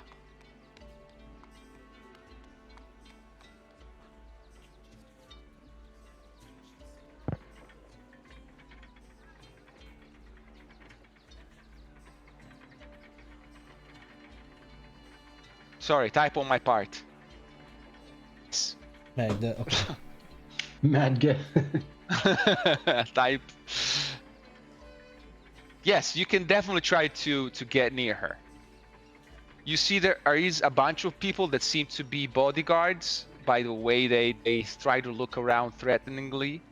But you can definitely try to get close. Stanhausen has bodyguards. Yes? Yeah, champion of peace, tag team. Yeah. Oh, maybe we should Here. call ourselves the champions of peace now instead of gruesome twosome. Yeah, I workshopped the gruesome twosome been thing. Didn't work so better. good. Yeah, I noticed.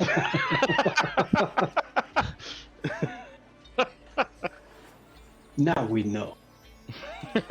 You hear that name, you're just asking to have turnips thrown at your face. So now we are champions of peace. Champions of Peace, the COP. The cops. I would look back for a cleric and beckon him to join us as well.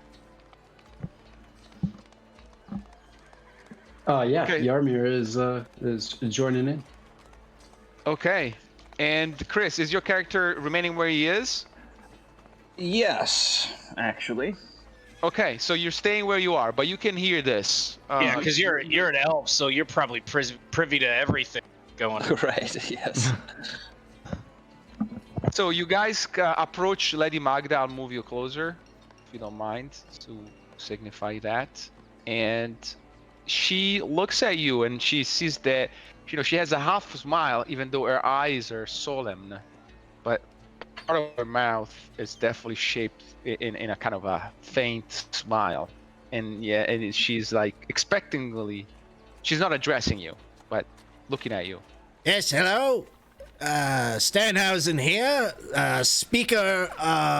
representative of the group formerly known as Gruesome Twosome, now known as Champions of Peace. We wish to have an audience with you. And then Stanhausen does a little curtsy. Yeah. I think we all she do. nods. She Yeah, nods Yarmir bows. and says that could be arranged, but are you Troladarans? And she looks at Mikey specifically. Yeah, mostly.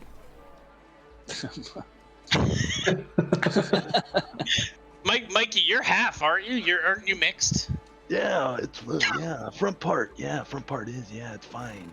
Just as long as she doesn't see me from my back. Yeah. Yeah, he is a Treladaran in the front, and then Thamisian in the back. Right.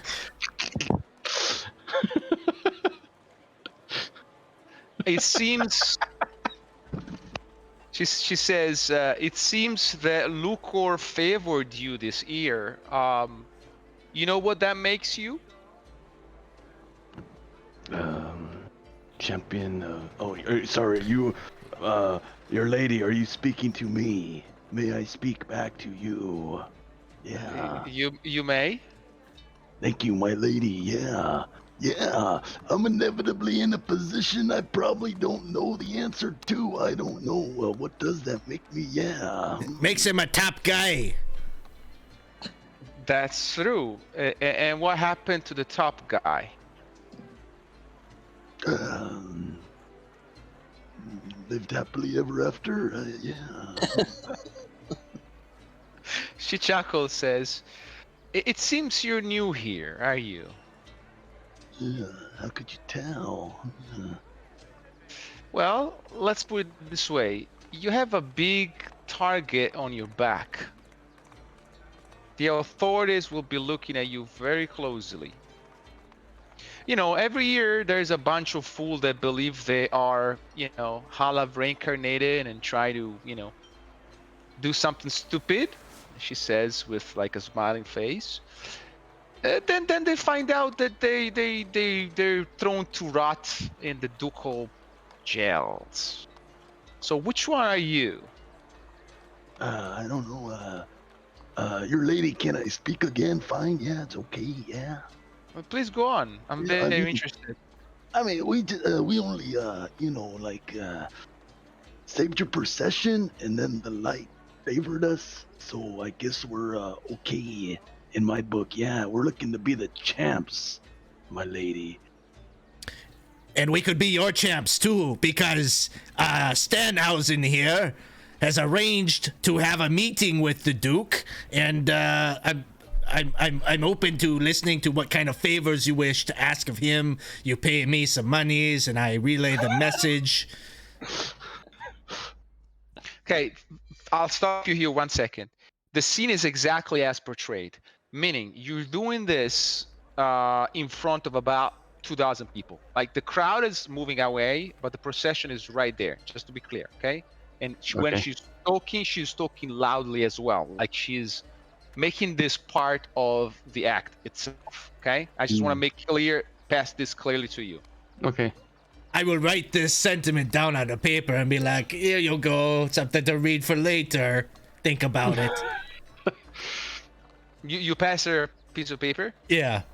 Basically, like, that Stanhausen is going to be meeting with the Duke, and that if she has any, like, agenda or political things that she wants talked about, he will be her lobbyist, basically. Okay, so you see that she's looking at you, and then you hear a message in your brain. Oh. It says, in your brain, like nobody else can hear it, Stanhausen. And the message reads, speaks. How does 1,000 krona sound to you?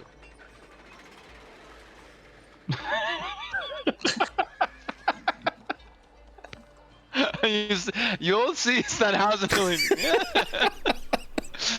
Perfect. Then I will send a representative to meet you tomorrow. Where will you be staying? He just says out loud, Golden Hand Inn! Okay. He Okay. hands over a note and then just starts nodding wildly and shouts out the name of our hotel. All right. Correct. That's what I see, and it's weird, but that's what you see. And then, with that being said, she nods politely, and then she gestured to her escort to kind of GTFO. So as this happens, you can see that whatever has been exchanged has been exchanged, and the whole kind of religious shenanigan starts to move up. With that, you see this guy again looking at you, and specifically Yaromir. You lock eyes with this guy, and he bows to you, and then makes to live. That was the staff bearer fellow? The staff fellow, yes, the one with the high vestments. They shot the beam on the. Is he, in a gaggle of his entourage, or everybody's kind of starting to? He is. All right.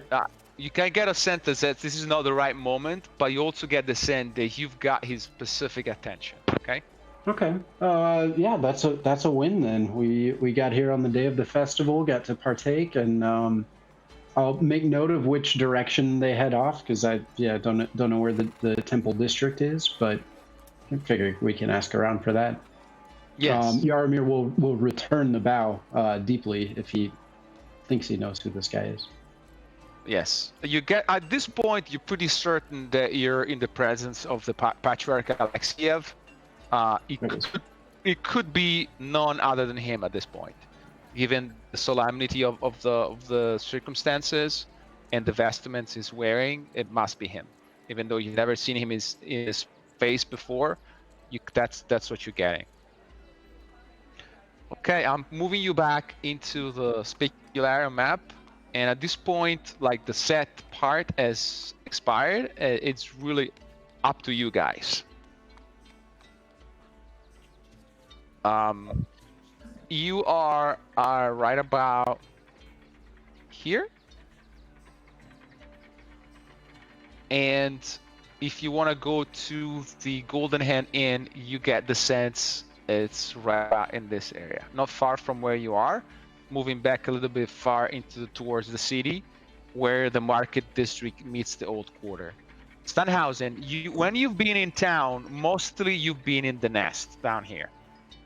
Okay. And Yaromir, you ask around. This area is the religious area for the Church of Karamikis, and it's Oh, actually wow. a military fortress. But the Church of Choladar doesn't have a cathedral or anything like that. But that will be in this area, Bricktop. Bricktop. You kind of get the sense it's called Bricktop because this area. Let me highlight it for you.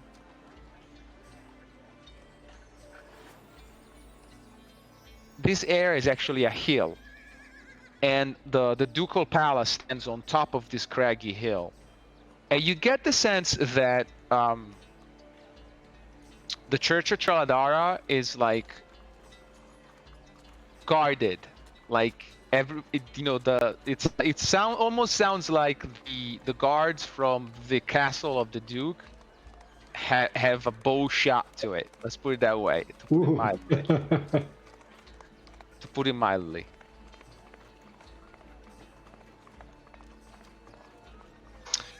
So what do we've got a couple things on our agenda, right? We've got a meeting with the lady, right? We've got our fur trader man, and then we've got the pit fights. Are kind of our three subplots we've got going, right? Yeah, and I think probably the meeting with the merchant and the meeting would lead us to maybe like a meeting with the Duke, and so Stanhausen's trying to like kill two birds with one stone a little bit with that. Or even more. I mean, shoot, you could Stanhausen could position himself as some sort of like, politician here. I think he just sold a bunch of influence to that lady, so now he just needs to find some. Yeah.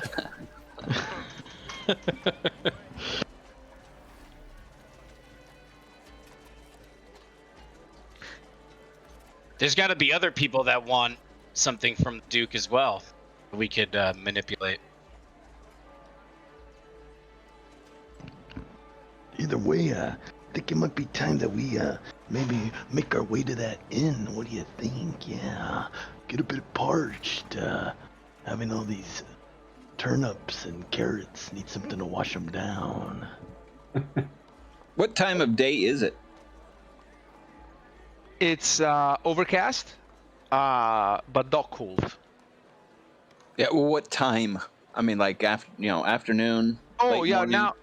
now it's afternoon is leading into evening. Okay. It's right about dinner time. Let's put it that way. Yeah, shall we to And- the inn?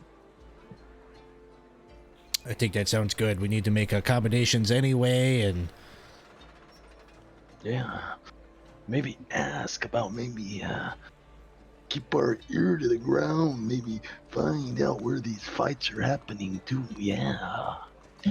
Yes, they would be happening in the evening time usually too. Okay, as you guys make your way towards the Golden Hand Inn, if you scoot to the right into the a large area within the blue rectangle, you guys are on Ribold Alley. Right about here.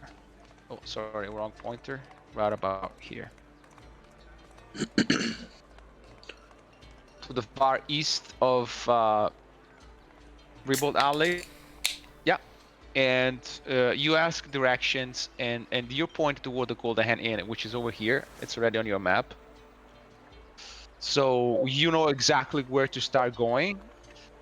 As you start trekking there, these roads, especially if you stay on Ribold Alley, which is the big one, it seems to be like one of the main drag lines in this area. It's already in a festive mood, right? You're just walking past, and there's people on the street drinking, eating, chatting. Some people have put up dog fights to celebrate. You see other games going on. And you see that there are plenty of merchants and ladies that have created kind of side tables with food and drink for everybody to partake in. So the question I'm going to ask you is, you take some time to kind of celebrate, or you just go straight for the golden hand in?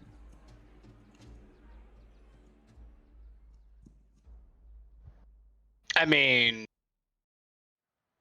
it's a religious festival. I would Trollodarian festival. I want to say that Rutilius would want to partake a little bit. He doesn't get to be in the big scene too often, you know. Yeah, Yaromir's feeling the same. Mikey, try some of this wine. It's good. It tastes just like back at home. You never had good Trollodarian wine like.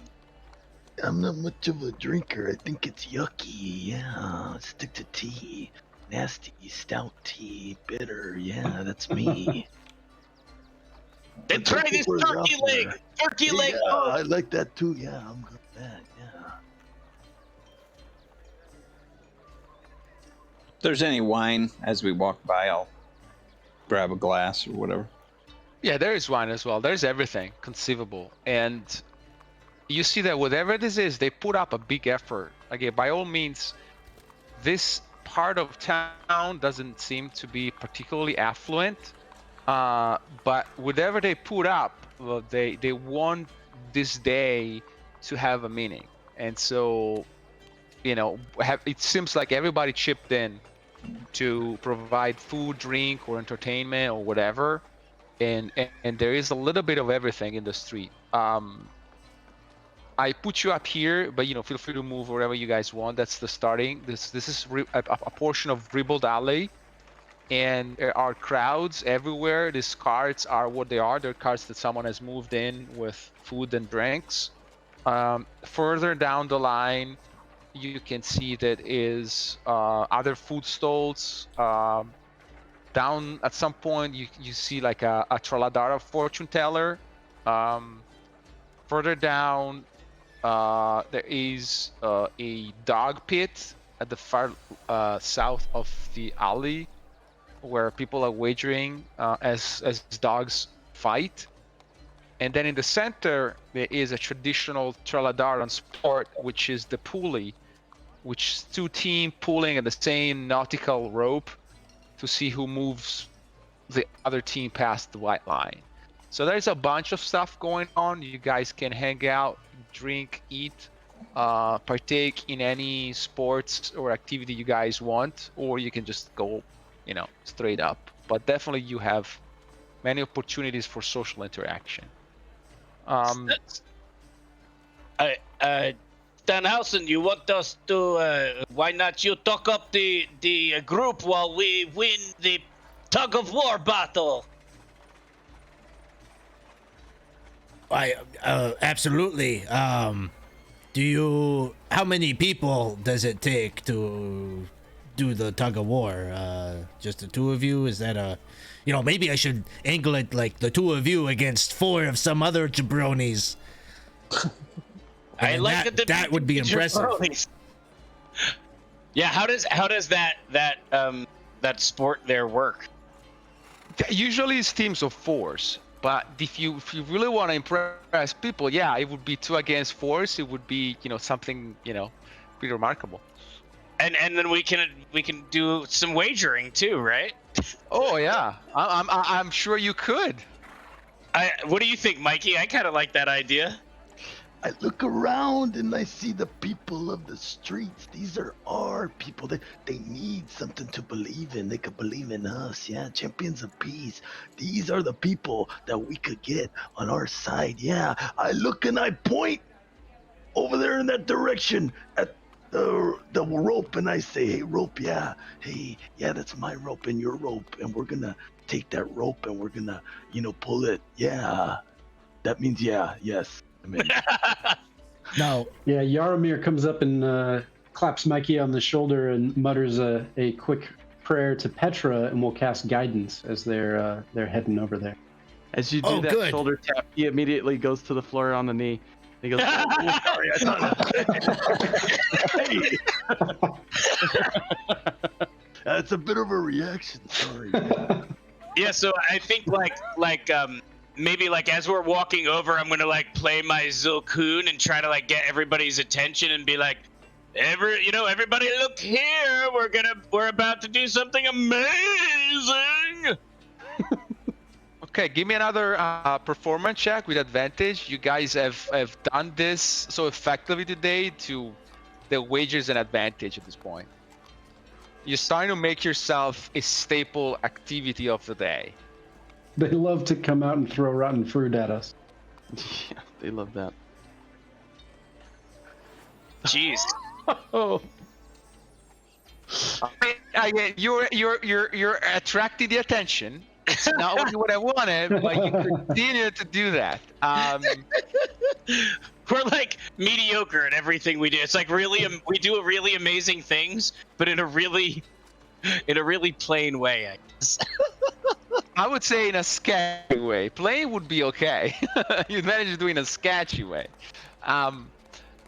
Stunhausen, you definitely notice a shady figure over here. He is playing a mime, and that's something that you're very familiar with. And he's got a small crowd around him, and you say he's doing some jokes and, producing like a coin and then making it appear behind someone else's ear. And he's the favorite of the kids. You can see there's like a dozen kids around him. But as he's doing that, he's looking at you. You can see he's got his eyes on you. Yeah. We stare So- back at him. Is there back? Okay. He smiles. I'm gonna call Mindarivol over him like, hey, you wanna see some sketchy stuff? Look at this guy. He's a student of the scam. He's a student of the scam? I think so. I think he's doing something that he's not supposed to, and I know because I used to do many things I'm not supposed to. Are you suggesting we stop him? Or just watch him? I think we watch him and see what the play is. I will sip my wine and watch his every move. Okay. See if he's Let me- using magic or if it's more sleight of hand. I mean, try and discern any of that. He doesn't look like he has any understanding or practice of arcana to him, but yeah, I mean, by looking at him, you can see there is a lot of similarities between him and Steinhausen, right? It meets the eye immediately. It's not a joke even. Is it just the makeup or is it more? He's got the makeup. He's got like a jingly kind of hat. Is like a clown. Is like a crossover between a mime and a clown. And he clearly wants to get attention. And you can see he's got 3 bowls, one of wood, one of copper, one of brass, where he's expecting people to give donations to him. Does it seem like he's got quite a bit? So you go close? I'm gonna go closer, yeah. I just like Okay. kind of like tell Minder, keep an eye on this. I don't know what might happen. I mean, I hope I don't get scammed. I don't have much money left to get scammed from. And I will move, kind of slide my belt pouch more kind of in the front as opposed to the side, just to make sure that I'm not, there aren't any thieves running around in the crowd or anything like that while I watch this go on. Okay, so basically, Stunhausen and Mindarivol move closer to the mime over here, right? Yeah, Yaromir will accompany. He's got a few loose coppers to draw attention away.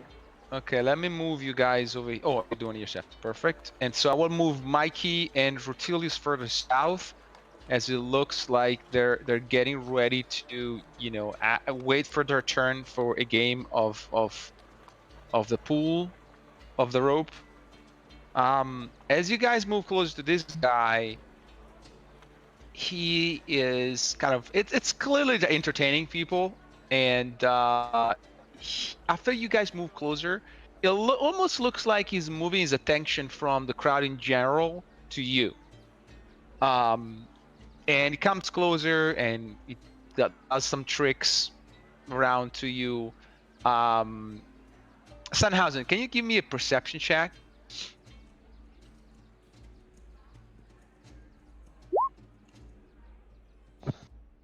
Okay, he does some mumbo jumbo around you, and then he pulls out a flower. It's a rose. It's a red rose. And Sandhausen, he puts it very gently on a fold of your clothing here. And then he laughs and then does a jump back, and the kids are all like screaming, "Yeah!"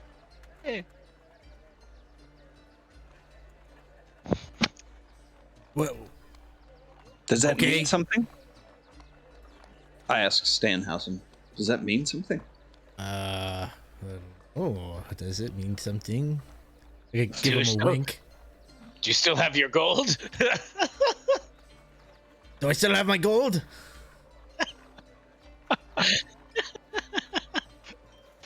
No. I'm gonna grab the guy. Hey, what the hell are you trying to pull here? Whoa! Don't touch the Prince of Beggars. The Prince of Beggars is very well loved here. Don't touch him. Okay, I let go. Okay, now we're talking. How about you pet yourself down here? I left a message for you. You don't need to be so angry about stuff, okay? Okay, are we friends here? I don't know yet. You call yourself Prince of Beggars? Who Yeah, calls I'm you that? Just yourself? I'm Lord Demetrius, the Prince of Beggars. Everybody knows me. I'm a good guy. I don't cause problems. I only want your donation. Donation for what? What will you do for me? Nothing. I'm Uh-huh. a beggar. What do you want me to do for you? I'm a beggar. I beg. I don't know. Maybe you can tell me some useful information or I already did. I put the information that you seek right inside the fold of your armor. Uh-huh. So he'll reach in and... Yeah, there is a little folded scroll. Oh, would you look at that? That's a clever trick. So smooth. You open, Yep. and it's written, "You've been robbed." Hey, you son of a bitch!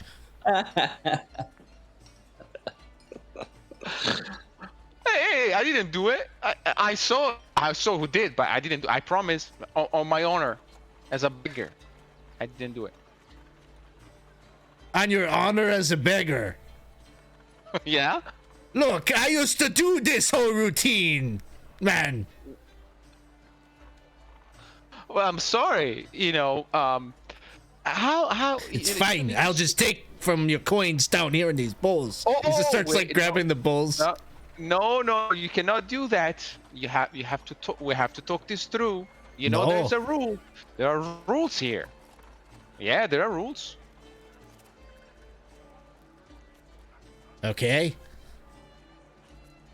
Okay, I might be able to help you out.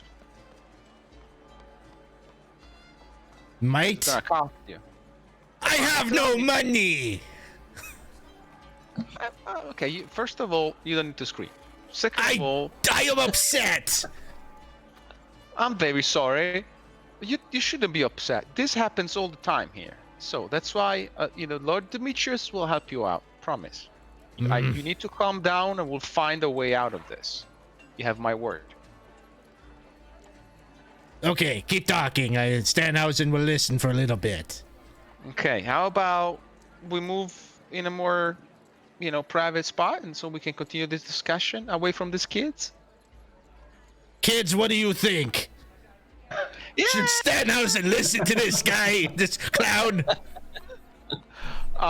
Yes, absolutely. Okay, fine. I go with the crowd on this one. Okay, so Demetrius, beckons you in the corner here. Did you want anybody else to go with you? Or are you just going to go talk to him? I think he'll Stanhausen will kind of look back at you and kind of signal that he wants you to keep eyes on what's happening, but kind of in a don't be right next to me, but you know, keep an eye on things from afar, sort of way. Be close enough. Okay. As this happens, I will gonna take a pause here. I want to go a little bit over to Rutilius and Mikey. You guys can see that the rest of the party is hanging back. Are you guys continuing going for your activity? Or you guys waiting a little bit? I mean, I want to say that Rutilius is so into his poor performance on the Zolkun, trying to get everybody's attention, that he doesn't even notice that his manager has like veered off, and he's just all about the rope. And that's what it is. There is a rope, and there are 4 burly Treladaran people kind of saying, "Yeah, come on, let's show us what you're made of." Hey, Mikey, they are threatening, trying to say our manhood not as much manhood as their manhood. I do not. That's fine. I am not in agreeing. We must show them. Oh, they could be right. I'm not worried about that. I know who I am. Yeah. So you guys try to beat these 4 guys?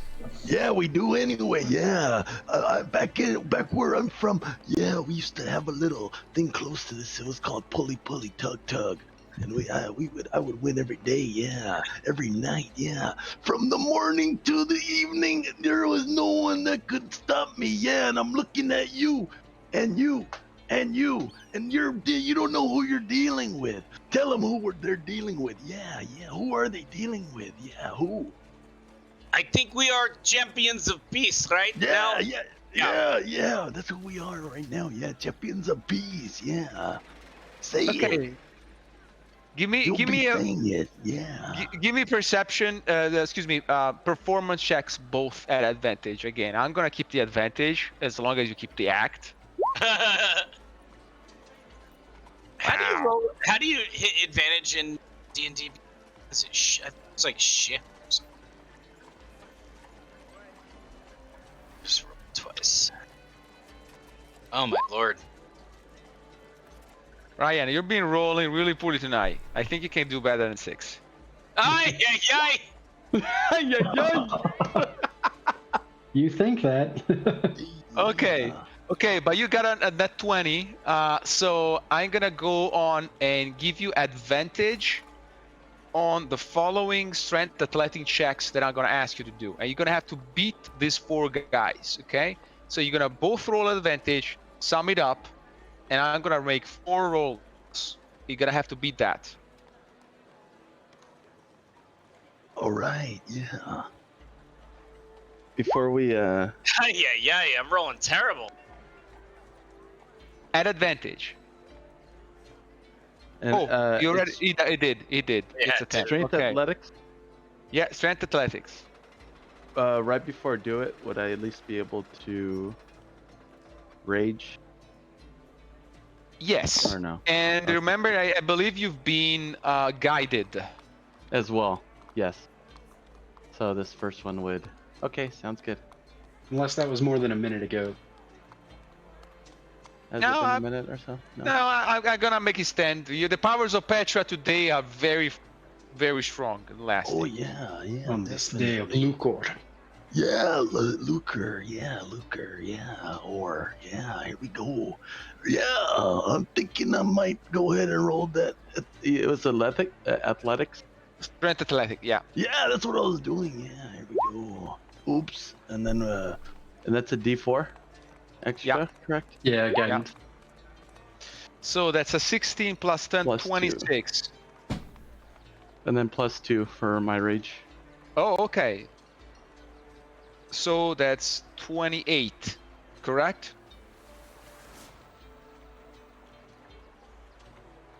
And let's see if you can beat these guys. Nope. Yeah. No way. Nuh-uh. Okay, but hey, we learned where to hire some muscle because these guys are ripped. Yeah, these guys are strong. Okay, as this was occurring, back to Stanhausen and see how his private discussion with Demetrius, Prince of Beggars, is going. So Stanhausen, he looks very happy to be next to you. I should think so. Yeah, you've been noted.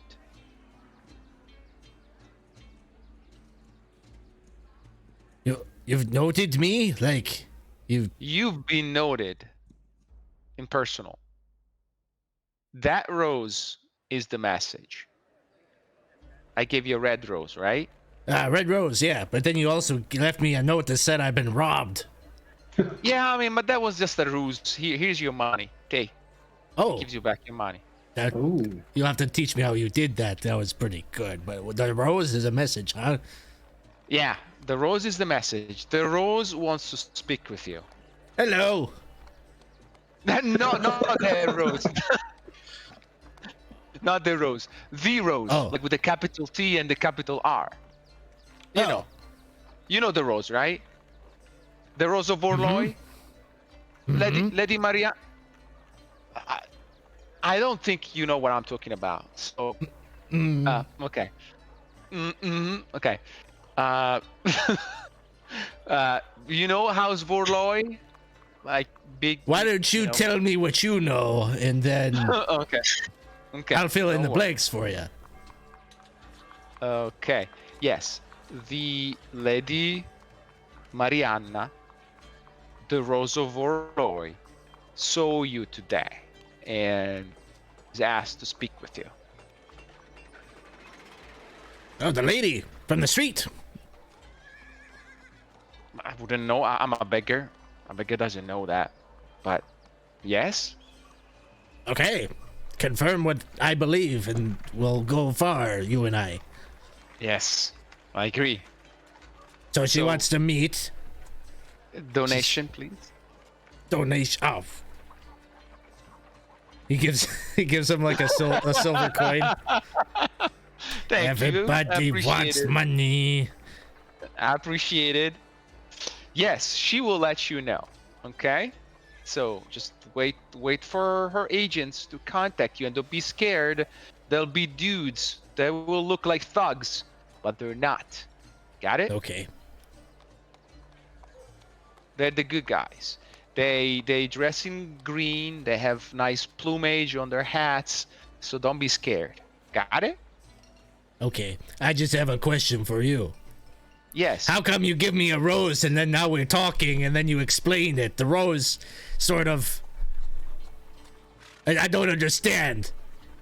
Well, me neither. I was expecting you to know what the rose stood for. Oh, okay. Well, this lady Marianne, she has very high expectations of people.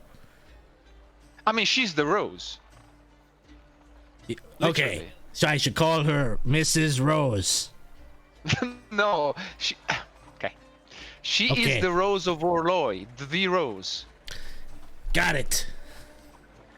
And today she's a thorn in my side because I've got a big agenda of stuff I got to do, and this is just adding to the list. But I'll wait for the men with the green hats, and we'll talk. And I'll put her. Yes, I'll pencil her in. Donation. Thank you. Another. Oh God. Here you go. Here's another silver.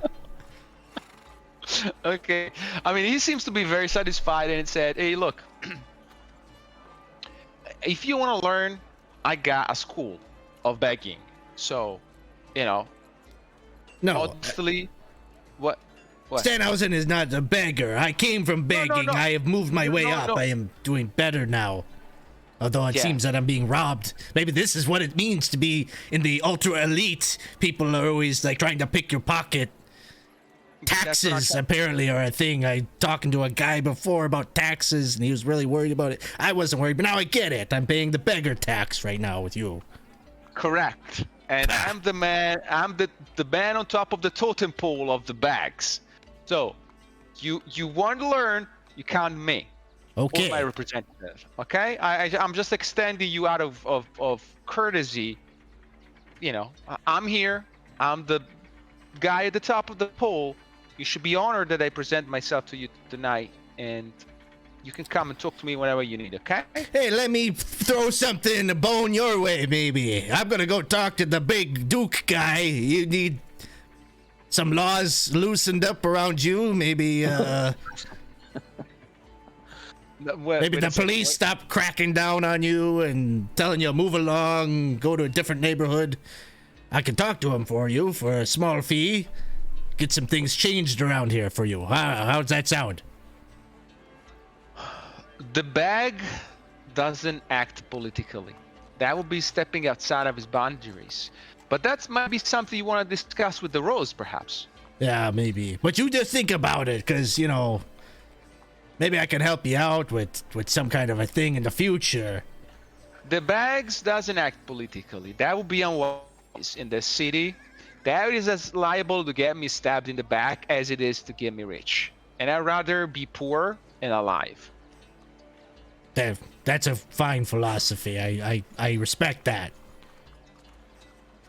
Plus, Well, thank you for... Oh, go ahead. You know that I'm really not poor, right? It's all an act. Oh, then why am I giving you all this money? That's the ruse. Oh, I've been fooled. Yes. You're learning, and I can teach you more. Up to you. It's been a pleasure, Stanhausen. You know where to find me, which is you don't, but I do. So I'll see you around. Bye. Goodbye.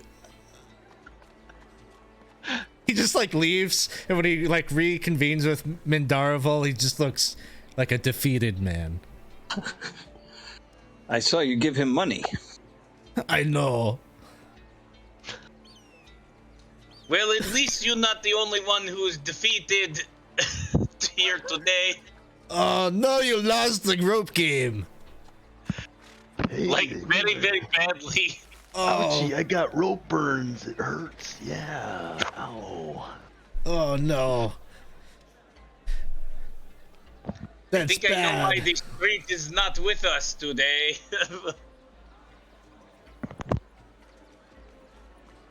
This seems appropriate time to go maybe have a drink, huh? I do owe all of you a couple of drinks. So you guys continue for the golden hand inn. Okay. Yeah, I think we've reveled enough. Okay. You're not very good at it.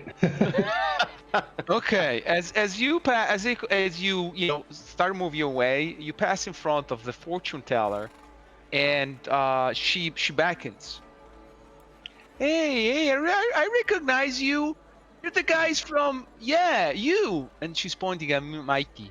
Mikey, I've seen you. You're. I'm Mikey. Yeah. Hey, Yeah, you're What the would you like? hero. You're the hero.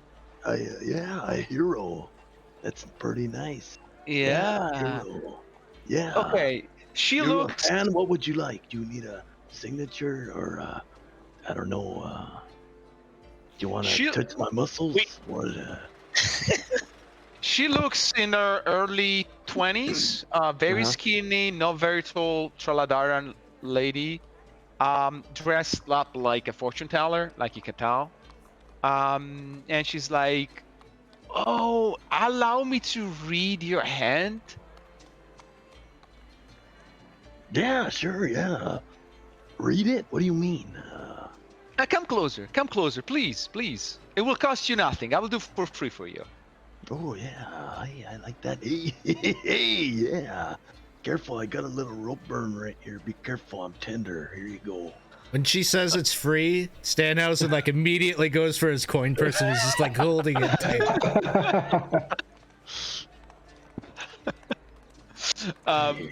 Okay, you come closer. She takes your hand. She sees very very graceful, very little tiny hands, and says, "Oh, look here. You see? Look at this line. Yeah. Oh, you know what that means? Yeah. No. Yeah. No. Yeah. No. I see you fighting. Yeah. Yeah. Pretty good. Hey. Yeah. You're good. Yeah. See? Uh-huh. There is a place you want to be. Where do I want to? Yeah. I've seen it. I've seen these lines. It says Rattlebone. Rattlebone. What does that mean? What does that mean? I don't know. Mikey I, does not I'm understand. I'm reading it in the lines. You have to take it Oh, easy, Mikey. oh, sorry. Okay. But I see there is a man in your future. A man. What kind Yes. of man? He's Like my big. father? He's a big man. My dad, he's coming back to say he's proud of me? I don't think so. No? Oh. All right then. But What we got? this man has got a name. Oh, what's his name? Theophrastus. Theophrastus. What kind of name is that? Yeah. I don't know. You're gonna have to ask him. Oh. And what is this deal? What does this Theophrastus look like on my hand? Yeah, there. Yeah. I cannot tell, but you know, if you come over to my shop tomorrow, I'll be able to tell you more. Sure, I think we could squeeze that in. Yeah, okay.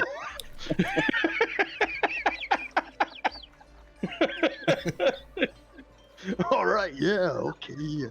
Oh, yeah, anything. Yeah, man, in my future, yeah, I need to know, yeah, fighting. Yeah, that's all about me, yeah. Sorry, I'll give you back my hand. I need to do the whole bit of me going like that. Sorry.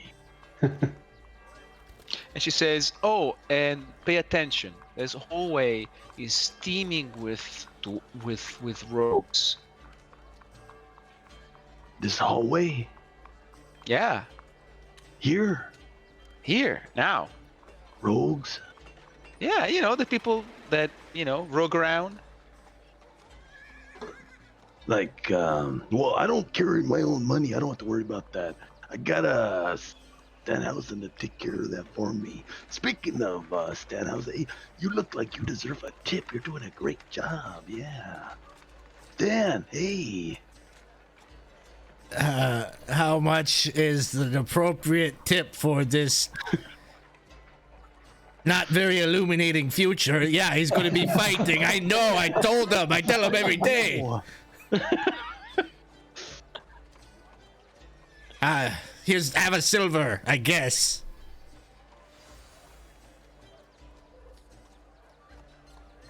Sure, I do this for free, but if you Then donate a give it back then. No, he insists. He insists. I insist. Yeah. Okay, that's good. That's good. Yeah.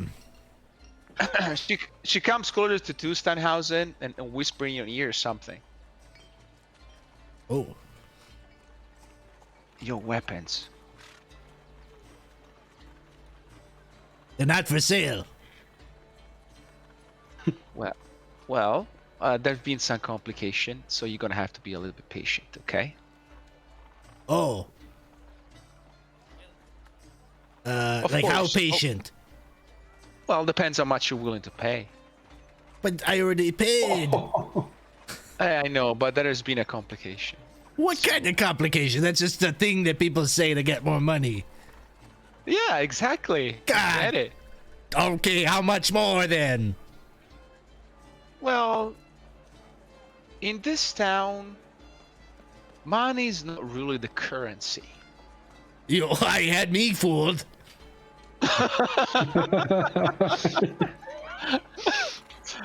Information is the currency. Oh. Okay. I saw you were consorting with Prince Demetrius. Yeah, we had a consort. He tried to take some money from me. He succeeded. What about it? I want to know what he's doing. He's scamming kids and their parents out of money. What do you mean? He's a beggar man.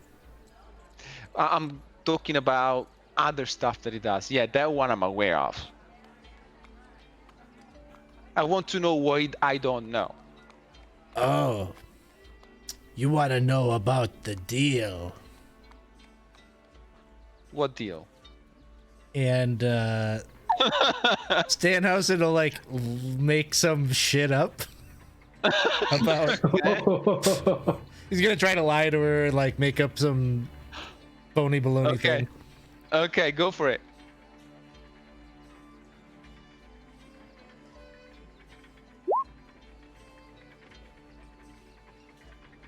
It's all like super not detailed. It's like, yeah, he's dealing in something or other with the guy over in the other part of town. You know the one. I just got here. Yeah, that's good to know, she says, but yeah, that won't do. If you want your weapons back, you're gonna have to do more for me. Okay. So you're with like the guild of the thieves and such. We never say that. Well,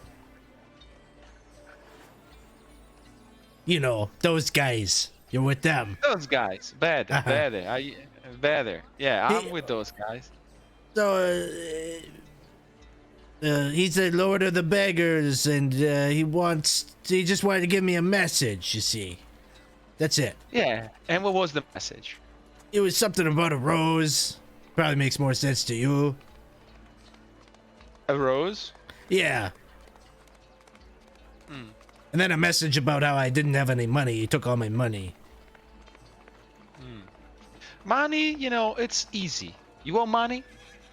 Yes. Okay. Then all you need to do is do something for me. Okay. See, that thing shouldn't happen. The rose thing shouldn't happen. Yeah. Why not? It's complicated. Suffice it to say that, we like things as they are. Complicated, messy, but very, very, very good for business. Okay, well, I can't really help you so much without our stuff, so nice talking to you. You know where to find me. Yeah, you know where to find us. If you want to give us our stuff, I already paid for that in full. You joker. It's been a pleasure. Next customer. This whole town is doing a real Stanhausen on us, fellas.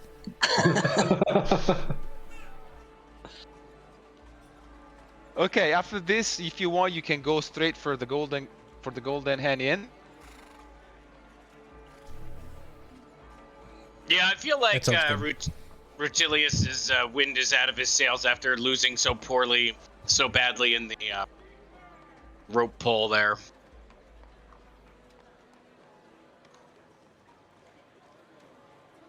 Okay, so you continue, and it takes you about 10 minutes from there to get to the Golden Hand Inn. So if there's any discussion you want to have on your way there, absolutely. Now, these people have all of our weapons, right? Except I for... think Yarmir the elf. checked his at the gate, so he's out. The elf, you had your weapons on you, concealed on you, right?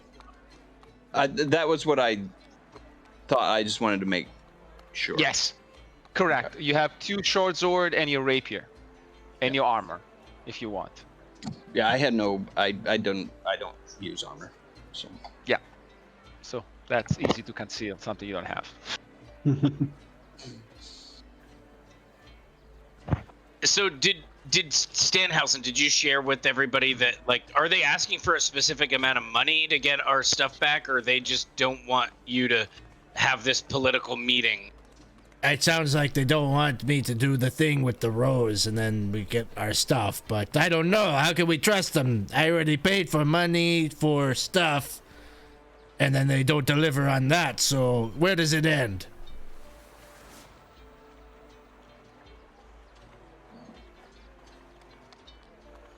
I was really hoping that this Mrs. Rose would be kind of a valet type character in Mikey's story on the streets. So I was really kind of hoping to have the meeting, you see. I don't know. What do you think? What should we do about that?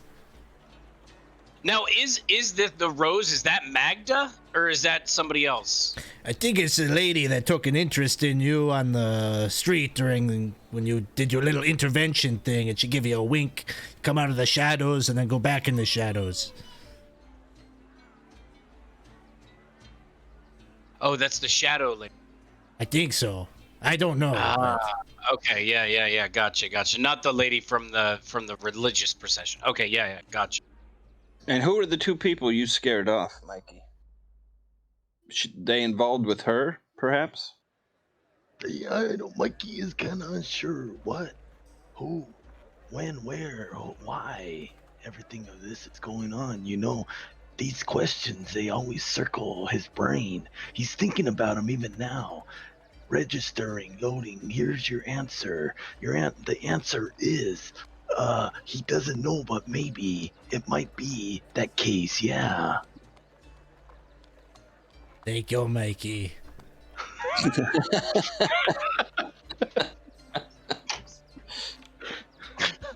a long way for a yes. That's the short way for Mikey. Yeah, you're right.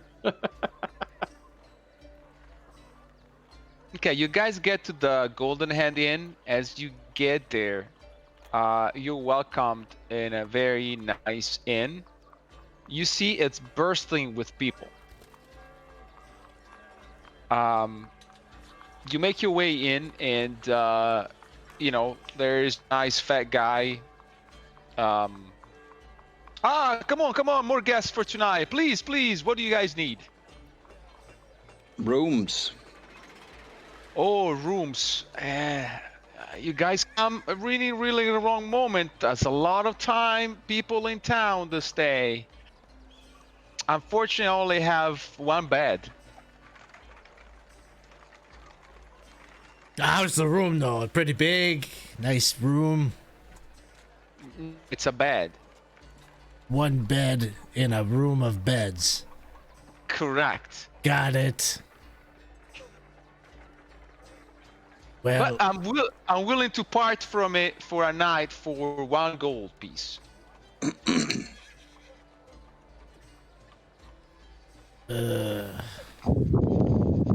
One gold piece for a single bed That doesn't in a sound common room, in a common sleeping area. It's high demand, high season. Sorry. That sounds pretty comfy. Yeah, a bed. I don't mind. We could lay sideways on it. We all get a little spot. Yeah, I'm fine. Mikey's okay with that. He's a sound sleeper. Don't worry about it. I don't think you are. Yeah. Then it's okay. You got it, right? Yeah, no problem. 1 gold. Doesn't somebody have like an aunt or something that lives in the city we can crash? I mean, from my understanding, Stanhausen, you was the only one that was in this town before. So, do you have aunt, cousin, friend in the those friends or whatever? Well, I mean, we could go maybe stay with some of the... No, I don't have anybody. Friends. You hear a voice, and then you turn, and it's Davinos. Friends, I'm so happy to see you again. How did it go? So the Davinos, this is The fur trader Fur guy. trader. Oh. Yeah. What's going on? Maybe we should tell them they don't have a.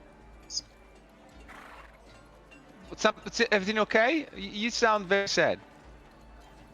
Yeah, they say only 1 bed, 1 gold piece is they bleeding Stenhausen dry out here. Oh no, I can fix that. I I will pay for you guys. Okay, not to worry. Okay, are you happy now? Stanhausen just like hugs him and starts like openly weeping. Bless you, man. I told you they're bleeding him dry. Oh, but yeah, that's not cool. Guys, it's on me. You know, you're very nice to me. You want to help me talking with the Duke. The minimum I can do is sell some extra furs and make sure you guys are comfy. Okay? So he's gonna pay for the bed, or he's gonna. Let me go talk to the innkeeper, okay? I'll talk with him and then I'll get back to you, okay? Hold on, okay? Don't do anything before I get back. And he runs to the innkeeper.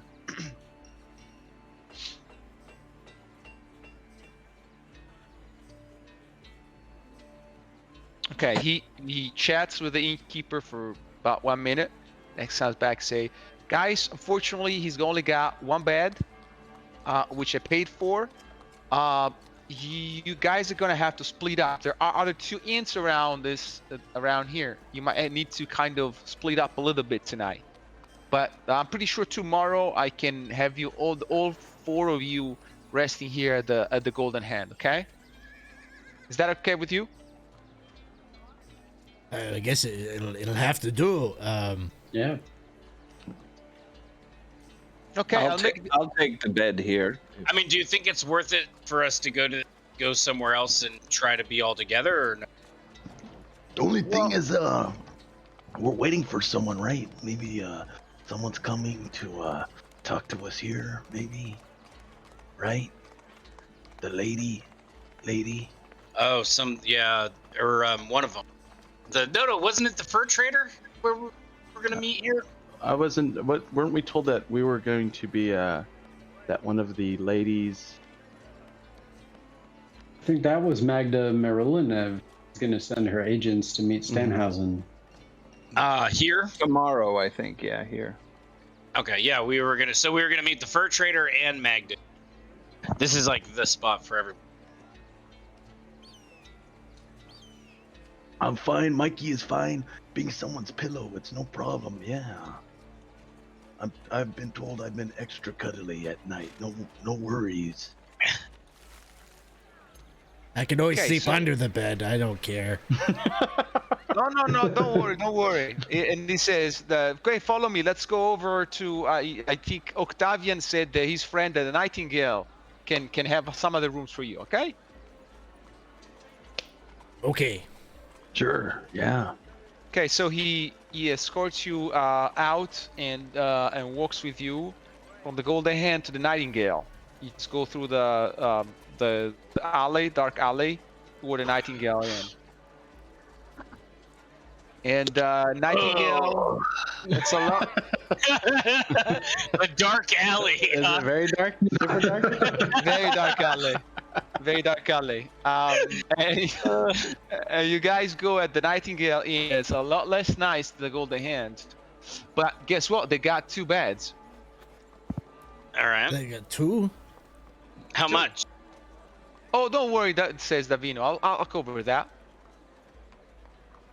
So who wants to stay here? Well, I should stay with Mikey. He is my tag team partner. Yeah, the 2 of you take these 2. That's fine. Okay. Yeah. Okay. So we'll take the 2 beds, and then you 3 will share the 1. And then Davinos continues to say, okay, so last pit stop. We have to go to the Redbone Inn. It's down south on Rattlebone Lane. Gotta go there. Whoa, hang on. Rattlebone? Rattlebone was in your. It's on my hand. Yeah. Yeah, right here. It's apparent. Rattlebone. Yeah, something about Rattlebone. Maybe Mikey might be going to Rattlebone. I think they said they wanted we were gonna stop there on the way to somewhere else, to the inn. Yeah, no, Davinos basically found you already 3 beds for tonight, and he's trying to fix the other 2 at the Redbone Inn. That's why he's asking to follow him. Oh, gotcha. Okay. So one person would be staying at the fancy spot, right? Yeah. 2. And then 2 would be staying at this less fancy spot. And then Rattlebone is probably the worst spot. Mm-hmm. So that's where me and Mikey should go. Yeah, we'll go to the worst spot. Yeah. And then Stanhausen has to keep up his like he's the politician, right? So he should be staying at maybe the fancy spot. I don't know. Or I the like it. elf. People are looking for him there. Yeah, or the elf, because they're an elf. They probably wouldn't want to stay anywhere else. I will gladly stay at the Golden Hand or the Nightingale. I'll leave it up to Stanhausen. He is the contact that people are looking for at the Golden Hand. So, Well, maybe people may be looking for me, but maybe you could kind of be my filter a little bit. You hear people asking about Stanhausen, you ask them about that. You can kind of figure out if they're on the up and up or if they want to take my money or hurt me. So I could say a Nightingale with Jaromir. very good. Okay, you made the last trek to the Rattlebone, and as you predicted, it's a stinking place. It really calling it in is giving an ability to the term that it does not possess. But it does have a common room with 2 beds available, flea stricken and dart sided. But yeah, you get yourself 2 extra beds for the night. So with that being said, as we take a very quick bio break, you guys think about if you're ready to each one retire to their own inns, or is there something else you guys want to do before the day's end? Okay, stick with us. We're taking a 5-minute bio break and we'll be back with more attempts to strip our heroes of money in Specularum. Be right back.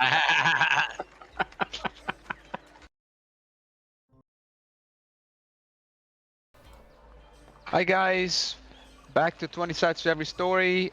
We took a little bio break. The story of what happens in the city of Specularum continues as our party of heroes has gone through some religious stuff, and they have been contacted by shady and less shady but more shady people, each one trying to get from them as much money and information they could. So the party now finds itself in a position it would rather not be, with Very good. with not enough beds in one inn to sleep in, so they're basically asked to split in 3 small parties, as they'll be able to spend the night in 2 different inns in the merchant district. One is the Golden Hand Inn, which is where they want to start to stay the very get-go. And then they've been asked by Davinos, a fur trader that they've met as they were waiting to enter the city, to be accommodated at 2 other inns in the area, the Nightingale and the Rattlebone, which are way less clean and nice than the Golden Hand, but alas, the only ones in the area that have beds available. So as we start, the characters are basically deciding how to divide themselves among the 3 inns and getting ready to get clean and go to bed.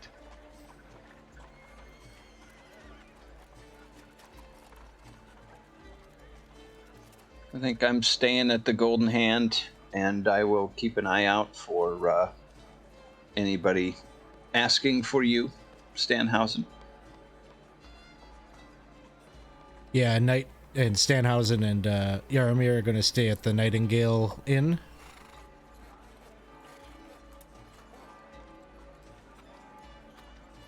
Okay. So Stanhausen and Jaromir. And then at the Rattlebone, we've got our fighters. Our gruesome twosome. Okay. Yeah. Champions of peace. We I think as always I like to reflect upon the day, and we have our nightly chat. How do you think today went there, brother? Smashing. One thing that I really loved about what you did today is, remember, we always try to share our positive moments between each other before night. I really like the way you threw me. That was very spectacular. Thank you. I like the way that you landed and you said, "Stop there, evildoer." You told me to do that. That was all you, brother. Oh, well, I gotta think of something better. Either way, I hope you have a wonderful night. You too. Good night, brother. Good night. As you say that, you hear a knock on your door. We are gonna have to do this all over again, don't we? Damn it! That's where always. It always happens. Ugh. Yeah. Hey, what's going on? What are you knocking here? Wrong door, I think you got. What's going on? Can I come here? In? You hear a female voice. Who are you? Why? I'm just Maria. Oh, hi. So I'm gonna peek out the door. You open the door and you see a teenager, more or less, lady, with two cups in hand. It says, "I've been asked to bring you this." 2 cups. Is there anything in the cups? Oh yeah. She move it towards you, and you see there is foamy. In one there is a foamy white substance. In the other one, it's a red, very intense substance. Does it smell like stout tea? Yeah, one smell like stout tea, the other one like wine. Hey, Mikey, I think they sent us something here. Hey, who sent you? Who sent that? That's very lovely. Wow. I'm just a servant here at the inn. You know, a dude paid for you guys and asked me to bring you this. That's all I know. Oh, thank you very much. Tell that dude that the champions of peace appreciate it. If they want to stick around later or in the morning, come find us. We'll be here. We'll let them sign. We'll sign autographs and let them touch our muscles. Yeah, no problem. I will tell them that. Thank you. Good night, sir. Good night. She goes away. All right. So the question is, do we drink it now? Well, the thing is, Mikey would have no problem drinking this tea, but the only problem is if I do, it'll keep me up all night. I need a good night's sleep. Unfortunately, maybe I'll save it for the morning and I'll ask him to warm it back up for me. Yeah, I think Rutilius is a little bit wary of wine coming in the night. So he's just gonna put that cup just next to the bed. Just be like, we're just gonna sit on that one. Okay. Yeah, definitely. Now, where were we? Okay, now we gotta lock pinkies again now. All right, here we go. The one thing that I liked about what you did today, and then we'll go ahead and develop. Okay, and so the scene moves away from you on that. Awesome. Okay, let's go back to the. I will leave the golden hand for last. Okay, Chris. So we go to the Nightingale. This is planned, so it's not like you didn't split the party. I made you split it, so it's on me. I know. Okay. Nightingale. Stanhauser and Yaromir. Stanhauser. You're there, and the room at the Nightingale is a room, right? And I guess you're doing whatever it is that you're doing before going to bed, and there's a knock on your door too. So this is like a private room? It's a private room, yes. Okay. So I think like Stanhausen was probably like washing like the makeup and such stuff. Now that he's like by himself, he's like washing that off his face. That's what he's in the middle of doing when the door knocks. Okay. Hello? Hey! Hello! Stanhausen? Who's asking? We have a message for you. Okay. Just go ahead and say that through the door here. Really? You want me to scream this out? No, well, you don't have to scream. Normal temp, volume, just talking like. Or, if you got a cool spell, you could just put it right in my head. That happened earlier today. That would be fine. I'm sorry, but we cannot do that. You Don't have that one. Okay. You're gonna have to open this door. Why? Can you put it on a piece of paper maybe and slip it under the door? I'd rather not. I'm naked. Well, everybody is. Would that make you uncomfortable though? No. Okay. Okay, I'm gonna meet you halfway here, and then he's going to, like. Okay, man. How about you dress up and you meet us downstairs? In the common room. Would that work for you better? Hold on. No, I don't want to go down there. Just 1 second. He's gonna take. I don't know. He's gonna rummage through his stuff and maybe he's got a handkerchief or something, and he's gonna put a little mask on. Because he's got his clean face. So he puts a little mask on, and then he opens the door. Hello!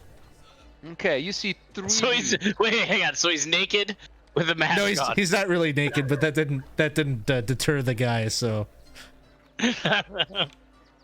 you see 3 dudes. They're dressed in green painted studded leather garments. They got rapiers. Oh, you're the guys. Pirate hats with a plumage on top.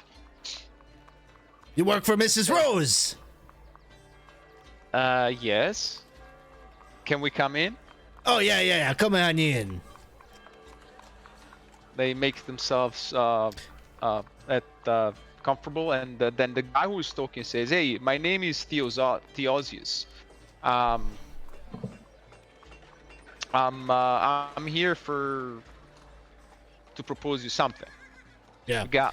We got work for you if you're in the good disposition." Now, before we start talking about jobs and stuff, I want you to know that me just having this meeting is costing me a lot of money, and I'm out a lot of money on my stuff, on my friend's stuff. I'm not going to get it back. Some Thieves Guild people, they don't like that we're talking here. So maybe you can compensate me for this up front, and then we keep talking. How about 100 gold pieces? Would that do? Let's see. And he's gonna think about all the stuff that he had in the cart. What was it? All would 100 gold pieces be enough? Yeah. I think that should be enough. Okay. If Stanhausen feels like it covers the cost of all that stuff, he's gonna say, "Okay, I'm listening." Okay. So he gives you a pouch with 100 gold pieces, and it says, "Look, Lady Mariana he needs some reliable partner in this. Unfortunately, I don't know that you are." I'm reliable. Look, I'm talking. I didn't give you up to the rogue guy. What rogue guy? Fortune teller. Why are you bringing this up? I'm confused. Because I want more money to do your job. Well, first of all, you don't know what the job is. Yeah, but I'm going to do it. That's a good start. Look, I'll be honest with you. I don't like you. Is it the paints? I could do this mask thing, I always thought a little bandito thing with the little kerchief that might work. Look, you do this for me, you do it well. Lady Mariana will have you the real stuff, okay? You got it? This is a test. It's clearly a test. Yeah, I'm going to do it. I'm going to do a good job. That I only do a good job. So, you tell me the details. We'll get it done. Really nice, real quick. And you're gonna bring the burly guys of yours, right? Yeah, it's a package. Obviously, I'm going to bring the muscly guys. I don't go down the street without them. So, Where I go, they go. Okay, so listen to me. 3 days from now, on Lunadine, we got something we need protected. Uh-huh. You're gonna go to the Green Jade. It's a boat that is gonna arrive at the wharves. And you're gonna take care of the package and deliver the package where it needs to go safely. There are shady people that are gonna try to block you. You should not allow them to have the package under any circumstance. The package has to be delivered safely. Okay. Where do I take it? You get this done, and we're on business. And then money's not gonna be your problem anymore. Got it? Sounds good. The Vorloy are rich, you know that, right? Yeah, you're the ultra rich, mega rich. Correct.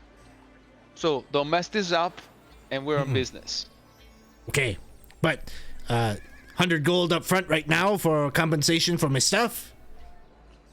No, the 100 gold is just to make you wet. Not even compensation. just as you know, a personal gift from Lady Okay. Mariana. So, Okay, boom, roasted. We do this. Where do you want me to take it, though? Not need that detail, probably, to succeed. Have any chance here? oh, it just the package will tell you.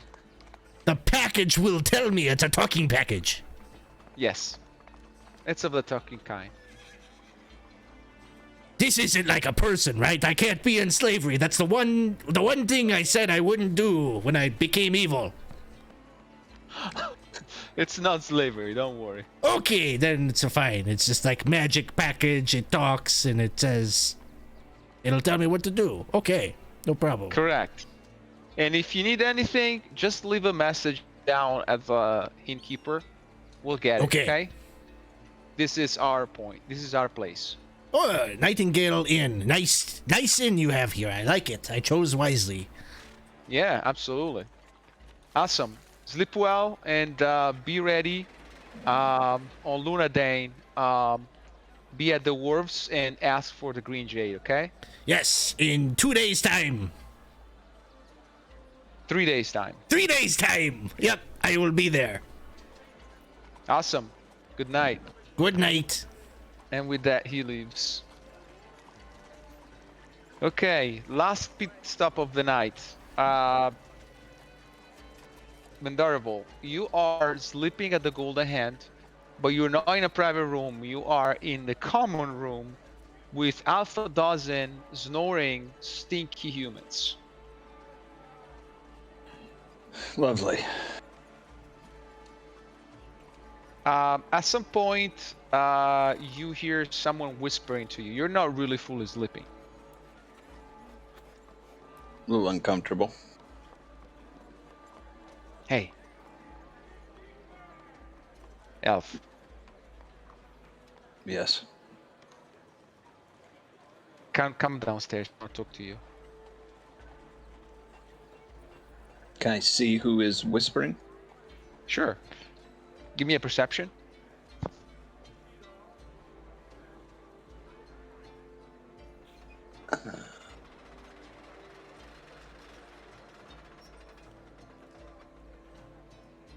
Did that work? I don't think I'm attached, Oh, okay. but I rolled a 16, so it was a 16? 19. It was a Okay. 19 total. Okay, you uncomfortably see that there are 3 people on a corner of the room, not sleeping, awake, standing, half hidden in the shade. Okay. They don't look friendly.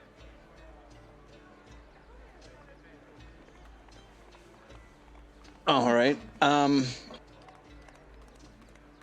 I tell him I'll meet him downstairs. I'll whisper that to him. You better be fast. We don't have time to lose. And with that, they disappear. Okay. I will, as I get up, I will grab my rapier and cloak, and I cast mage armor. Okay.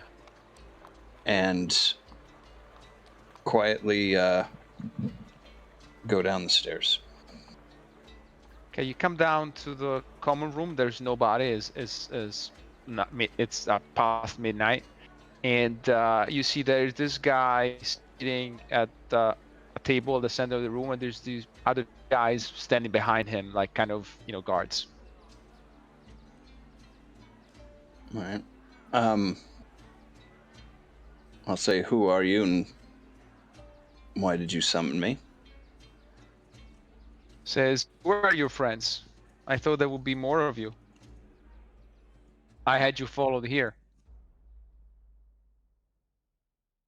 Where are my friends? Yeah.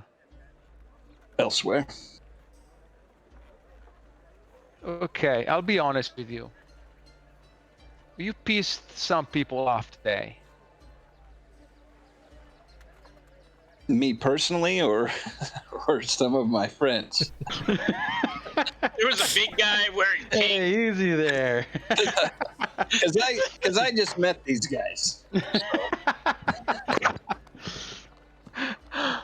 You plural you. Right. So we got ourselves a problem. A problem that needs to be resolved. Now I'll be honest with you. My boss wants these resolved the old-fashioned human way. But I want to give you a chance to make this right. So if you can gently do something for us, we'll forget about what you did today. What was it that pissed your employer off? Well, why did you guys have to meddle in stuff you don't understand?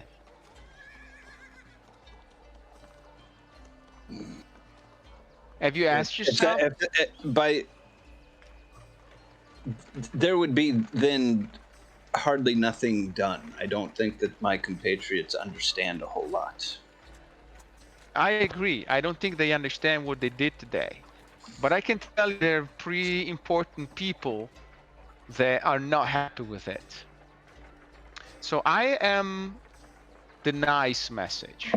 If the nice message doesn't go through, there's going to be the not nice message. And I think you don't want that, right? Do you? I think that's safe to say, yes. Yes. So, see, you do this for us. There's no money in it for you. You're gonna earn our trust back. Then we square. As long as you keep your noses out of where they shouldn't be. Okay. So, what is it you require? 3 days from now, be at Aristo wine shop. Come armed and ready for some brawl, okay? Where was that we were meeting? At Aristo's wine shop on Winter's Lane.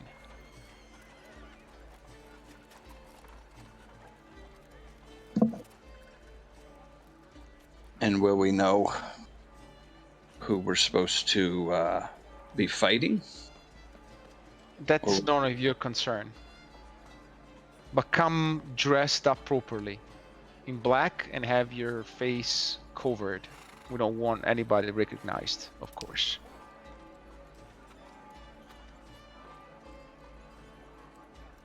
Oh, and just to make these things clear, I might be talking nice, but I carry a big stick.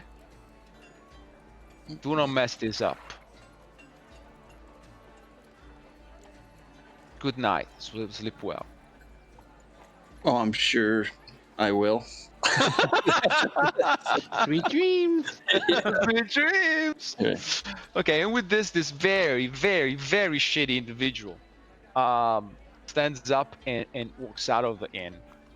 You notice your perception is pretty high. Tell me. I was just while I was conversing, I was wanting to kind of put a mental picture of this guy Yes, in my mind for you do. perhaps You a do. disguise self spell in the Mhm. future. So Yes. Please then write down somewhere that you have a description of Bogdan. Okay, your name is not gonna tell him anything, but at least now you know this guy looks like. like Bogden. Yeah, Okay. All right. and you have a pretty good investigation, so you managed to notice that the two people that were with him, he had, you could see his face, right? Mhm. But the other two, they were all dressed in black, and they had some scarlet hoods with face covering mask.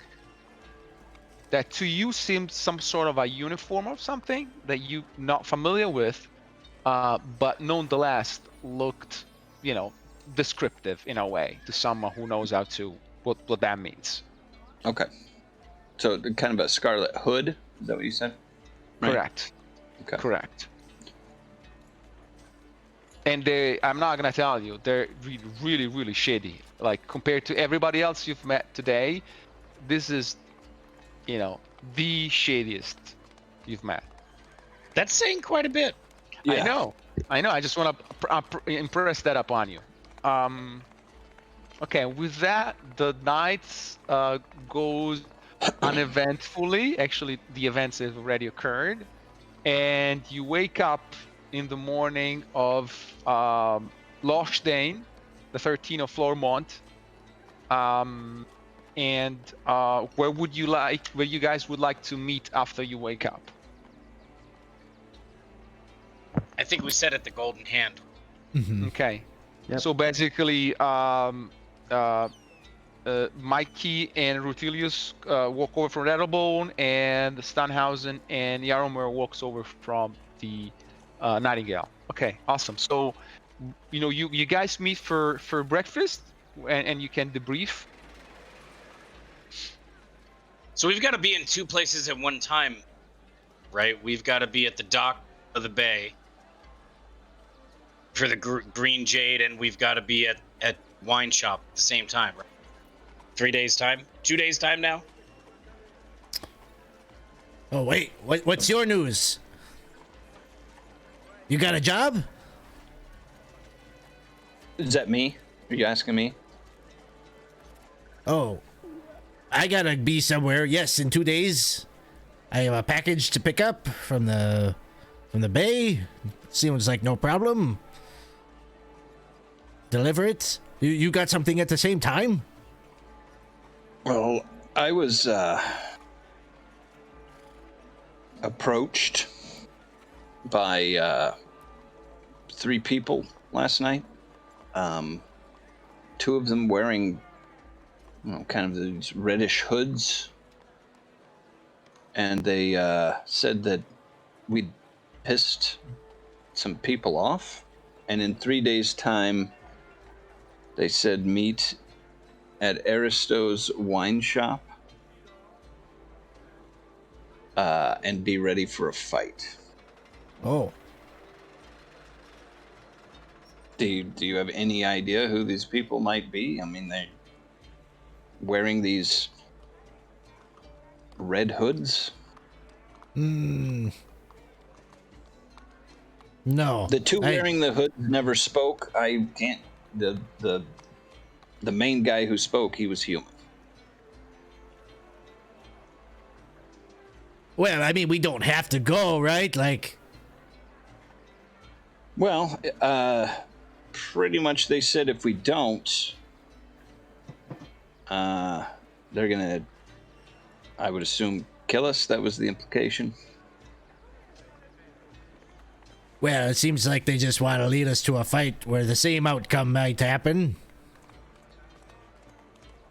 I mean, Did they say who we pissed off? they just said 3 individuals. Only 3? Yeah. That's not too bad.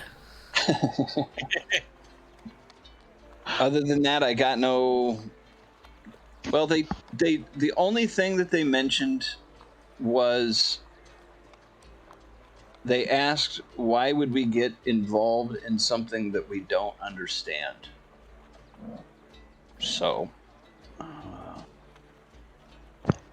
my guess is that if we don't understand it, we don't know where we had, interfered in something. So, it could have been anything yesterday. Well, maybe we can ask the Magda, the lady, when she shows up or people show up. Good idea. Oh, that's right. Is that today? That's today, isn't it? Yeah, I think we just hang out, we eat some foods, keep an eye open.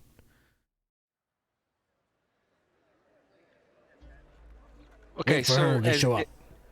as you're discussing there, Davinos comes downstairs as well, and as you see, is dressed very nicely, and he's got a very elaborate green and blue kind of dress and nice shirt and pants and clean boots, and he seems very, very happy. He says, "Hey, good morning, fellas. I hope you slept as much well as I did." Not so much. Oh, I'm sorry. What happened? No, there's just a lot of snoring. Oh, yeah. Bunch of, it sounded like a bunch of animals.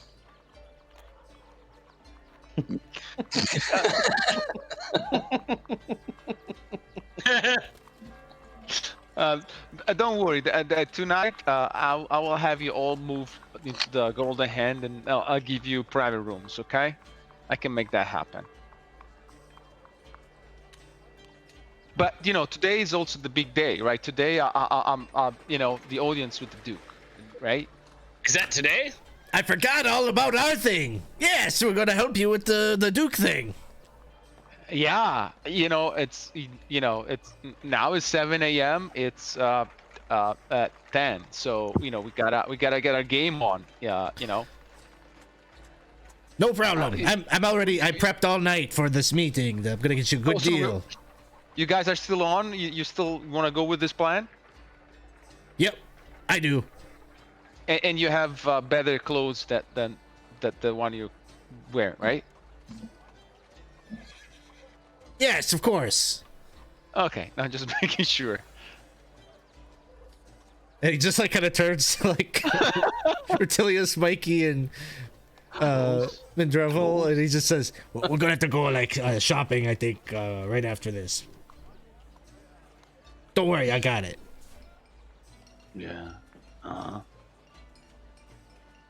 Yeah, so we want to review the strategy. We're going to ask for a bunch of land. We're going to ask for statues made of your god's likeness and a statue of you and lots of money.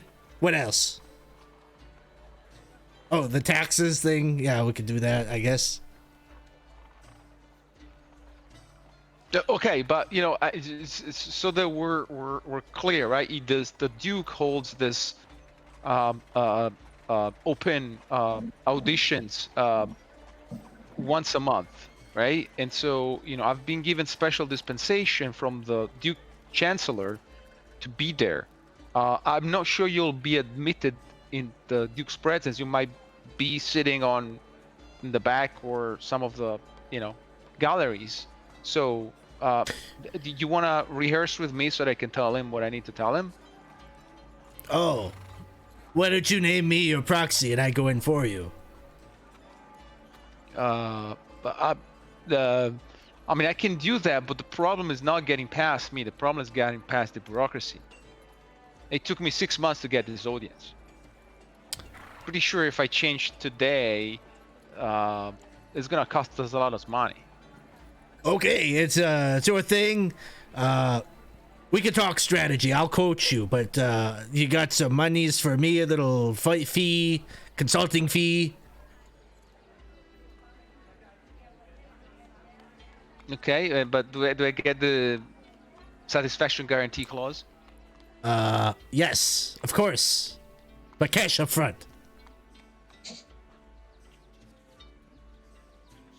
For cash up front. Cash up front. Always. Okay.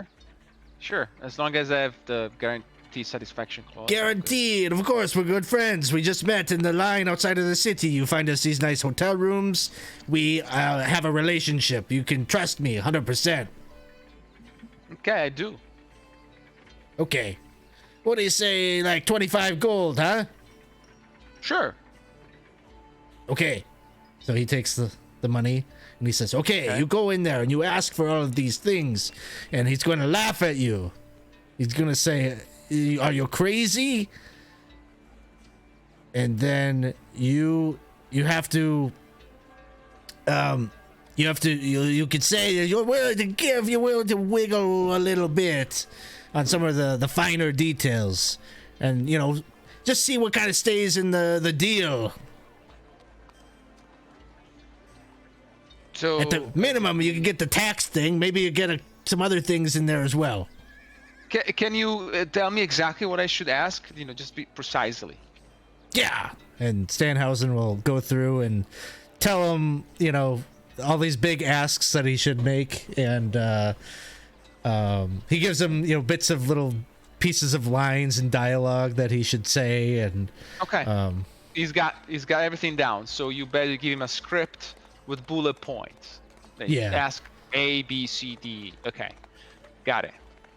So as basically the Venus is getting prepped, what you guys are doing, you have at least a couple of hours before he heads off to the Duke's Palace. And then follow-up question is, do you go with him or let him do the stuff on his own?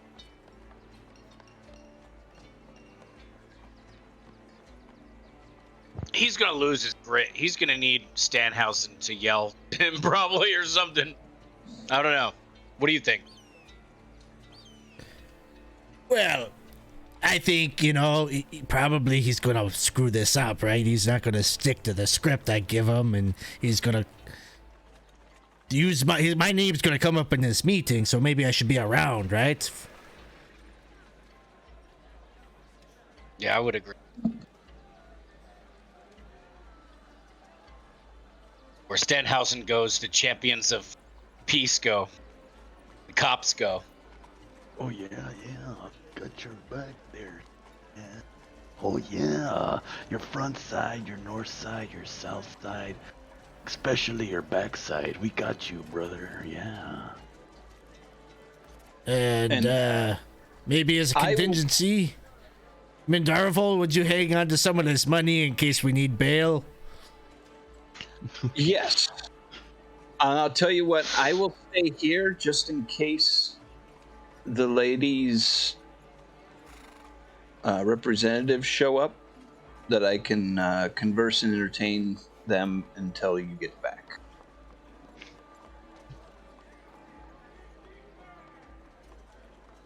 But I will gladly keep the money here in case you need bail.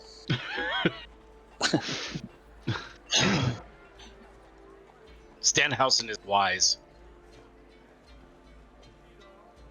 Okay, so Mindarivol and I will say also Yaromir will stay at the Golden Hand Inn as Stanhausen, Mikey, and Rutilius head over with Davinos to the Duke Palace, right?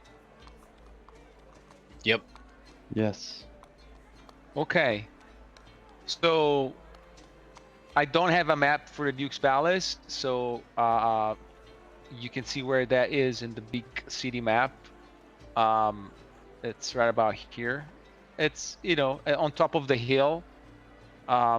You're basically the Golden Hand Inn is the foot of the hill, and it doesn't take long to get there. It's probably like a good 10-15 minute walk. As you guys get there, there is top-notch security, right? They're gonna pat everybody. They're gonna make sure no weapon can get in. And the security here is not city watchmen. These are soldiers, and they seem to be pretty professional. So I imagine you go in there and you release whatever weapon you have on your persona as you get a minute in. I don't think most of us got our weapons back, right? So I don't... Yeah, we don't I have think anything. Stanhausen always like conceals a dagger in a boot or something like that, so he would attempt to keep that. Okay, give me a sleight of hand. You can take advantage because I'm sure you're preparing for this. I don't know if I needs it. True. Okay, with a 24, you're good. You do keep, like, they're good. The security is good, but they cannot beat a 24. So yeah, you got your dagger. And they cannot take my weapon hands away for... Don't tell them anything. They don't need to know that. Don't worry about it. Yeah. Your hands are much stronger than mine, but that's fine. Yeah, that's good. Yeah. Okay, so you are led inside, and you see there's quite the crowd, right? We're not talking about the same crowd for the Festival of Lukewarm. You can see a lot more like aristocratic types dressed properly. This seems to be like the monthly, right, VIP, kind of the red carpet type of thing, right, where all of the people that matter in the city show themselves up and see what the Duke is about, right? And eventually you're led into this big hallway and into this ceremony room, which is huge. It's probably like 70 feet by 40 with columns and cathedral ceiling, and it's got balconies on both sides. And then at the far end of it, under a very nice stained mirror, stained glass work, there is a throne of the Grand Duke, and there sits the Grand Duke. The Grand Duke is about in his early 50s. He has a powerful build. You can tell in his earlier years he was some sort of a fighter type. He's got red curly hair and beard that are now turning salty. He's got deep blue eyes, and he seems to be like, an intelligent dude, right? He seems to have that light to him that tells you that this guy is not just bro. There is courtesans and counselors around him, but he's the only one sitting on the throne. There's another throne next to him in which he sits a younger female that you surmise might be the Duchess, that seems to be a little bit younger than he is. Seems to be about in his mid-30s now. And then you can see that there is a very complex ceremony that has been prepared with all of the people that are supposed to bring their pleas to the Duke. And Venus is not the first one; it's like the third or fourth in line, and they're about half a dozen. And they're on a side of the main on the floor, on the side of the main hallway, right, together with the VIPs. The common folks can witness the proceedings, but are on balconies on both sides of the big kind of ceremony hall, right? And so I would imagine you guys are on one of those two together, like Stanhausen and the Mikey and Rutilius, and you're looking down upon the floor on the proceedings. I will kind of summarize it, but when we get to the discussion with Davinos, if you want specific details, I'll go in details, but I'm more interested in give you the sense of what happens. So there are 2 or 3 individuals that bring their pleas to the Duke before Davinos, and you can tell that this ceremony seems pretty much staged, in the sense that they don't really complain or ask big things. It's more of an occasion for the Duke to show, right, that he cares about his subjects, right, and to show his mediating role, right, in the disputes that might occur between aristocrats or between common folk or among 2 different classes. When it's the Dino's turn, first of all, you notice that he is in awe of the whole situation and very much intimidated by the whole act, right? So imagine this not particularly emotional intelligent trader in this pompous situation with all these big wigs. So he seems very much intimidated, and when he's asked by the Duke to present his request to the Duke, he hesitates and kind of blabbers about. But then in the end, he manages to at least, of course, he doesn't stick to the script, Stanhausen, but he manages at least to raise his main issue, which is, would the Duke consider granting those Traladarans who got property confiscated 30 years ago some tax reprieve in this difficult moments for 2-3 years? That's what he asks. And you see the Duke, his demeanor doesn't seem to change much by the request. He doesn't seem to be surprised or indisposed by the question. He has a 3 seconds pause, and then he says, "Thank you, Davinos, for bringing to our attention this request. We'll give it our consideration, and I will send my emissary back to call you here once I have a response for you." And it all occurs in less than 2 minutes, right? From the moment he's asked to step up and present his request to the moment he's ushered back, it's less than 2 minutes. You can decide to stick around for the end of the ceremony or not, but it's not really important because you see that it's really highly staged, and it's more governed by security, right, and making sure that the big wigs see each other than any real problem at all.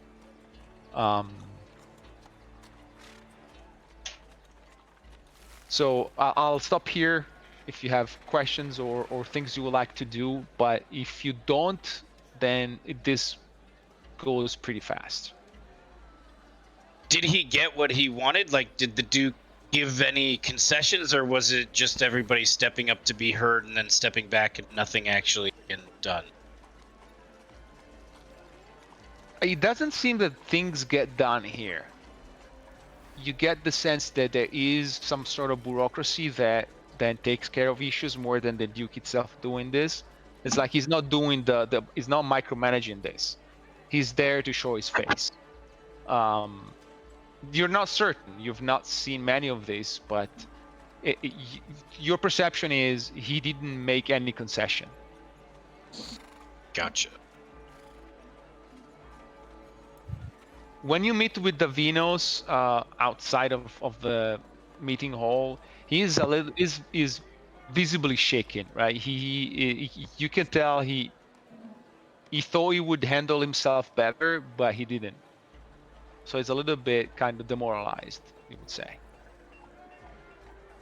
Yeah, you didn't take the bold approach that I gave you at all. You started with the bare minimum. Well, all those soldiers, those weapons. I mean, really, like, do I have to threaten the Grand? I mean, I don't know. You gotta be bold. You gotta be loud. You gotta be like personality. All those big wigs in there, they'll forget all about you and your little request because you didn't shock and awe them. That's true. But I think it went well, right? It didn't kick me out of the room. He said they would consider. That's I don't think thing, he's right. No, not very good. No. But you know what? We got back channels. We might be able to pull some favor for you and make something happen. Kind of extra legal, you know what I mean? Oh no, I want to only do strictly legal stuff. Oh. No. No. Okay.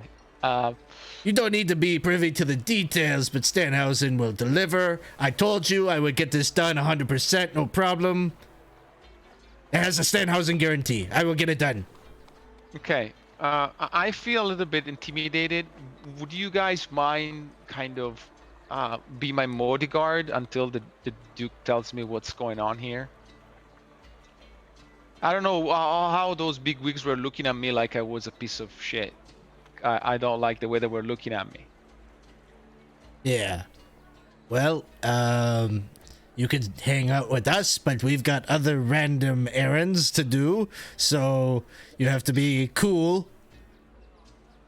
You know? Is it gonna be dangerous? Uh-huh. No, I don't want to do it. Well, okay. No, I'm good. Just trying to be upfront with you. It's probably going to get dicey at some point. How about I stay in my room at the Golden Hand, and you come check up on me as frequently as you can? Would that work? Welfare checks. Yes, absolutely. We can do that. Right, guys? We can do that. Oh yeah, you'll be fine. Yeah, fine. Yeah, sure. Yeah. Okay, I appreciate. I would feel so much better knowing that I have you guys guarding my 6. Yeah. For extra fee, we could do the 7 as well. You know. Well, let's see if the Duke accepts my plea, I will have some extra funds that I can fund some some activity for you. I like how you phrased that. You didn't name exactly what the activity would be or make any judgments. Alex, would Stanhausen have shared the interaction that he had with the lady and himself? Kind of, like in the sense of he said he would tell you, by the way, yes, last night big cash infusion. You just have to do a small delivery, couple days time. It's no problem. Yeah, you can come along, of course. How about with the lady with that mind message? Did he happen to talk about that at all? Yeah, but I think it's associated with the same task. So he would say, "Oh yeah, she just wanted to give me a job." So, Okay, sounds good. right, that was the same Person. Or am I... The one that we're waiting on to come after. The one Oh, that's gonna meet us yeah. in the- That was Lady Magda Marilinov. Right. Okay. The person that visited you was a representative for the Lady Mariana Vorloy. the rose. Yeah. Rose So Vorloy. we're probably going back there, I would think, right now to go and wait. There, something just occurred to me there, Stan. You got a second real quick there? Yeah.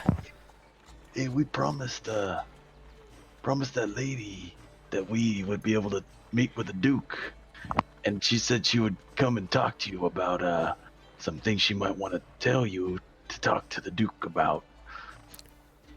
Well, we can still do that. It's our fault she didn't meet us in time.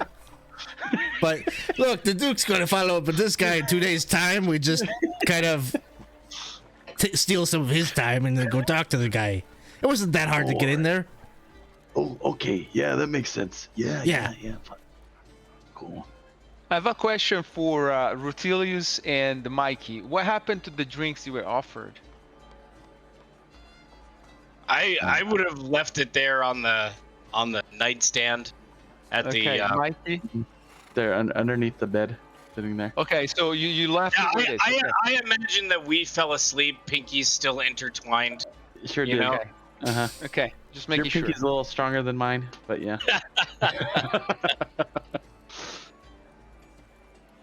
Okay, so you guys go back to the Golden Hand.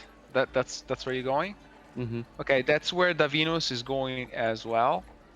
And then, yeah, when you get back there, you guys see there is a dude that immediately catches your attention in the inn that is in a corner.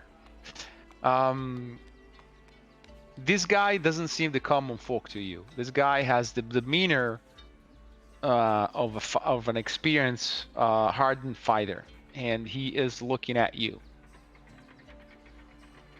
Who? He's looking at You me and plural. Mike. You Yeah. plural. Mikey, you think this guy is giving us the hard grill look? No. Hold on, let me see right here. Is that Theophrasic? Theophrasic, is that you? There,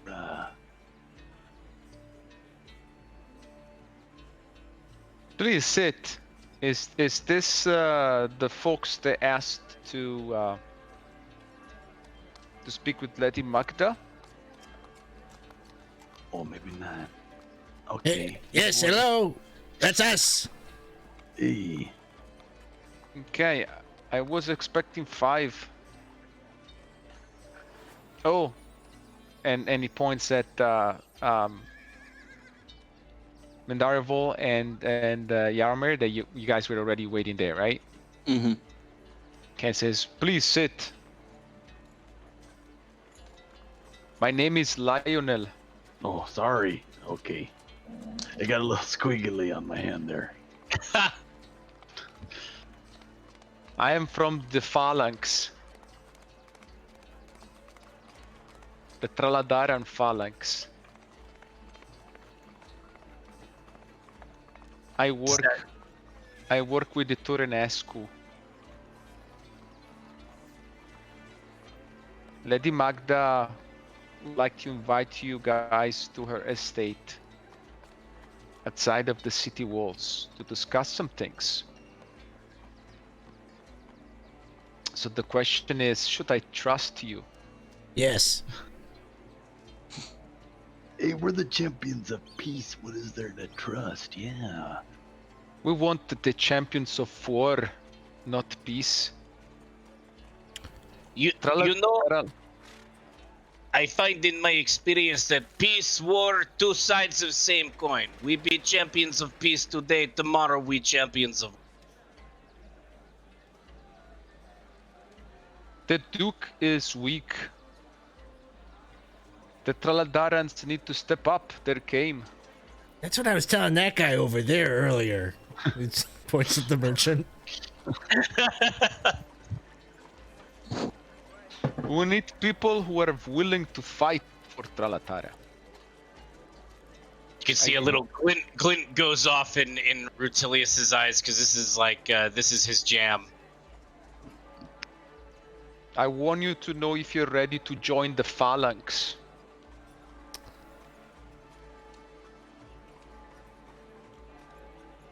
Well, you know, no disrespect to you and the Traladaran nationalism and such.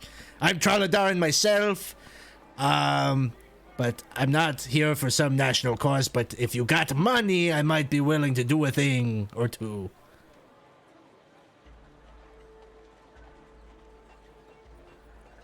We need to create a Traladaran military. We cannot depend on what Tiatian nobility will do or not do. We need our own army, led by Traladaran officers. That's what we need. Now the question is, will we do it? Will you do it? Will you help us? Get what is our due. Get us what is our right. What is our tradition dating back to King Olaf. The Traladaran Phalanx is the vanguard of this army. If you join us, you'll be fighting the good fight for the right cause at the right time.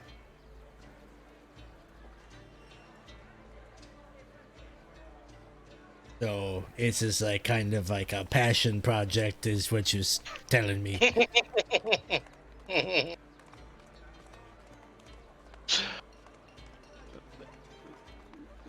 You Traladaran, you should know what's right. Look, all I know is that people who make their own way, earn their own coin, they the boss. Well, if I cannot trust you, then I don't think we should go forward with this. If I don't see the flame of passion shining in your eyes, then we're done. You can forget about talking with Lady Magda. I will not go through with this.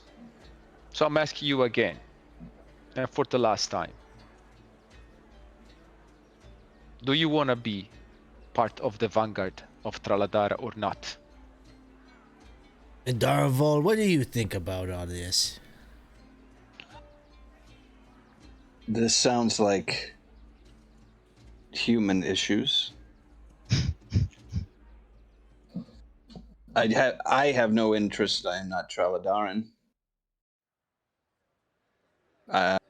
If he's talking war, that could bring war to the Elven lands. I'm not talking war. I'm talking about what's right. If the Duke wants to fight us, shame on him. We're no threat to him. We just want our own weapons so we can defend our interest. Not rely on Yatians who only wants to make their pockets fatter at our expense. This has to end, one way or the other.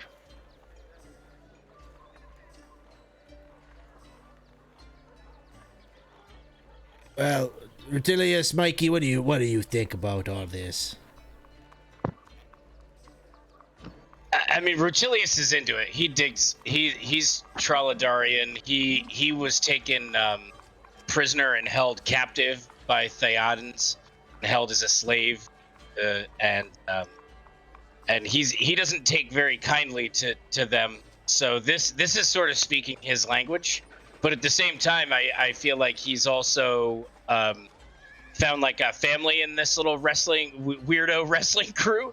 You know, so he's sort of inclined to go with what the team thinks, you know, politically, but in his heart of hearts, he's behind this cause.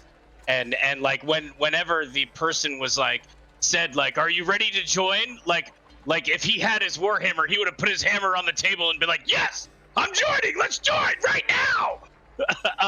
But he's sort of looking back at all of you to see where you're headed. You know, I didn't know it meant so much to you, Rutilius. You know, if it means a lot to you, I'm sure we can go and have this meeting. If we talk to the head honcho, maybe she can offer something, make it worth our while. Mikey, what do you think? You got kind of a serious, very severe look on your face. Mikey's just thinking and trying to think real hard about all of this. The cogs in his head move, spin. I've lubricated them, and they're growing with speed and power and torque. Mikey thinks that he'll do whatever you guys want to do. That's fine. Yeah. Hey there, Whatever. Lionel, can I ask you a question? How do you feel about the Mrs. Rose and the green hat people? Is that enough information for you to know what I'm talking about? Are you talking about the feathers? Mm-hmm. They are a bunch of schoolboys on a school trip. They're not serious. Why? I don't know, just They think feeling the room. they think that just by keeping things as they are, it's best for business, and so our people starve to death. What do you think about that? I call that BS. You cannot be neutral. This is a fight for the survival of the culture of Traladara. We don't have the luxury of stepping back and look at the situation with a cool eye. This is our culture that is dying. So not a huge fan, but also not diametrically like opposed to them. So you wouldn't work for them, would you? I was thinking about it, to be honest with you. I was kind of thinking about it. Cause they got the money, so that's point for them. Money isn't everything. Yeah, says you. Sounds like someone who You- doesn't have very much would say that. I don't need money. I have honor. Okay, I've heard enough, I think. Do you know anything about people in red hoods? I've heard stories. Why? I heard stories as well. I was curious if you, what stories have you heard? They're Who they called might be? they're called the Veiled Ones. Nobody really knows who they are and what they stand for. But one thing is pretty clear. They stand for themselves. And they want money and power. But I wouldn't trust a man who hides his identity behind a mask. Or paint, for that matter. And he's looking at you, Stanhausen.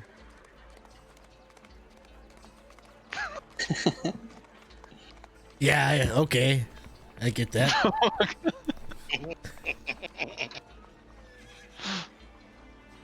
You guys met this Veiled Ones? They appear to be pretty tough. People disappear in the night, never to be seen again. Others come back and they don't talk at all about what they did. If you accept advice from a stranger, I would say veer away from them.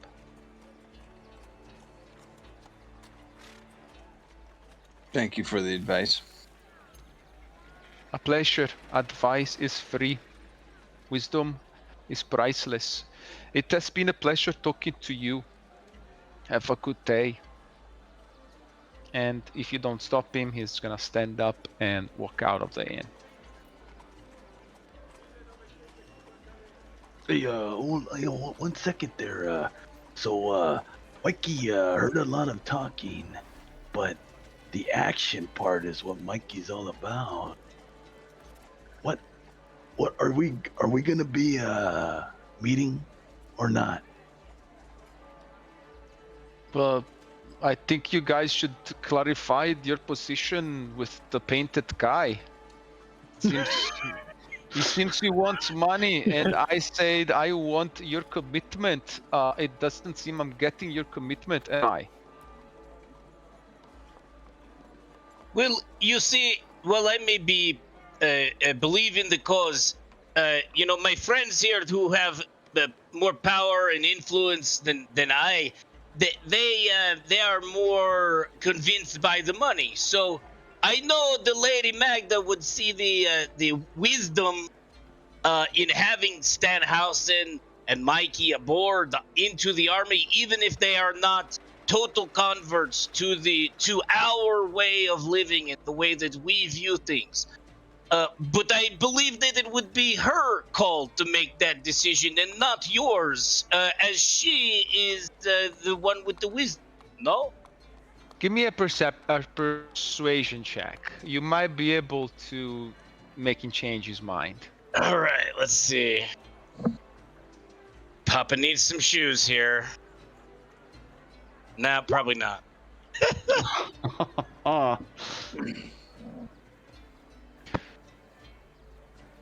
I see what you're saying, brother.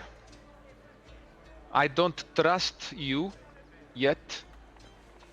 But let's say if you change your mind, can meet me tomorrow morning.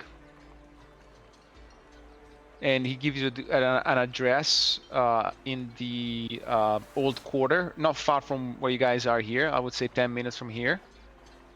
And say, I will be waiting for you until 10 a.m. in the morning. Come, and you're committed. I will bring you to Lady Magda to talk. Thank you, brother. Thank you for understanding. You're welcome. And he leaves. Once he leaves, then Mikey said, "Oh, Okay, now that he's gone, I'll actually tell you what I was thinking. I was thinking before we get in line with these people, we need to know what they stand for, right? Right? I mean, we're going after these people and these people and these people. We don't even know who these people are, you know? We're finding out a little bit about them, but these other folks we don't know. And it bothers me. The champion of peace have their name put out there and we need to do something about it. That might be in a positive light if that's what we're currently going for, that positivity thing. Yeah, I concur with that. I mean, it seems like there's some big divisions here, and we don't need the audience split when it comes down to it with the two of you going into the fighting pits. You know.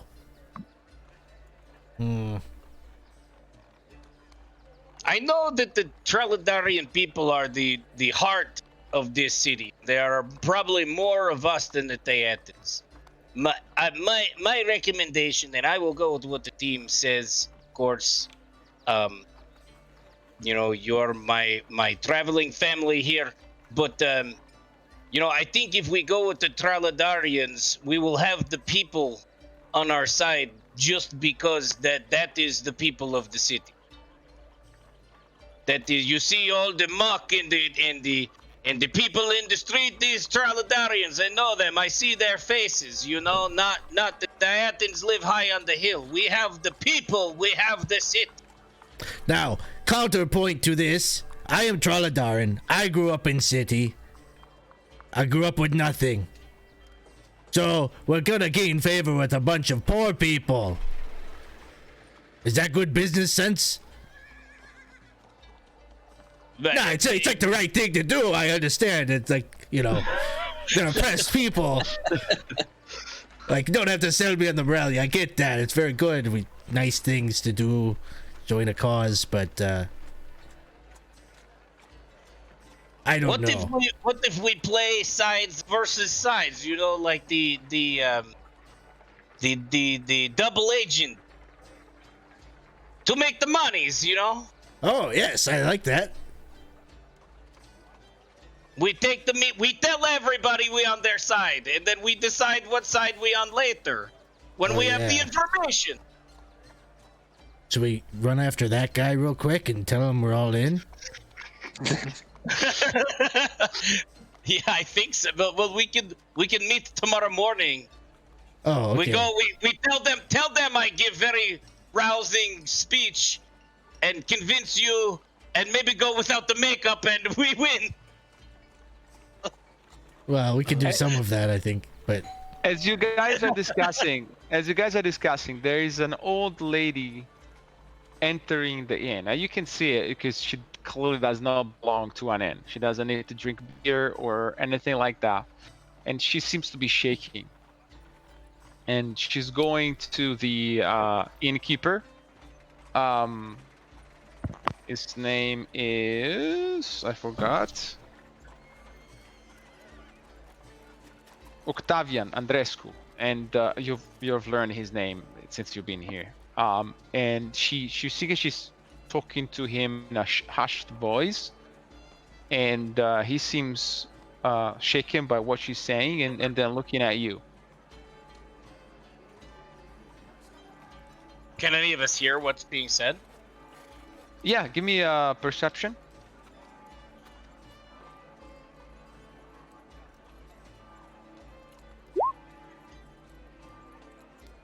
Everybody, or just Oh, well, whoever wants to, so you can do as well. Everybody that wants can roll perception.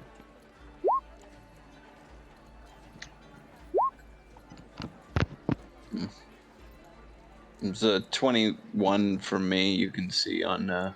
Okay, 21. So,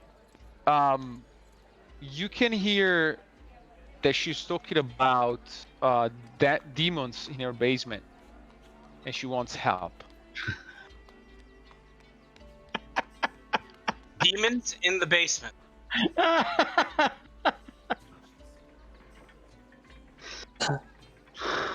You heard the same thing I heard, right? Demons?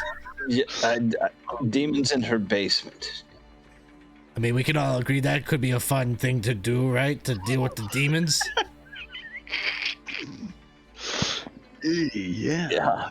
I mean, is that just As long as it's not going in during the nighttime in 2 days, I think we'll be okay. Yeah, we or gotta in the pass some morning, time. or tomorrow morning either? You know, we do have very full schedule going in this town.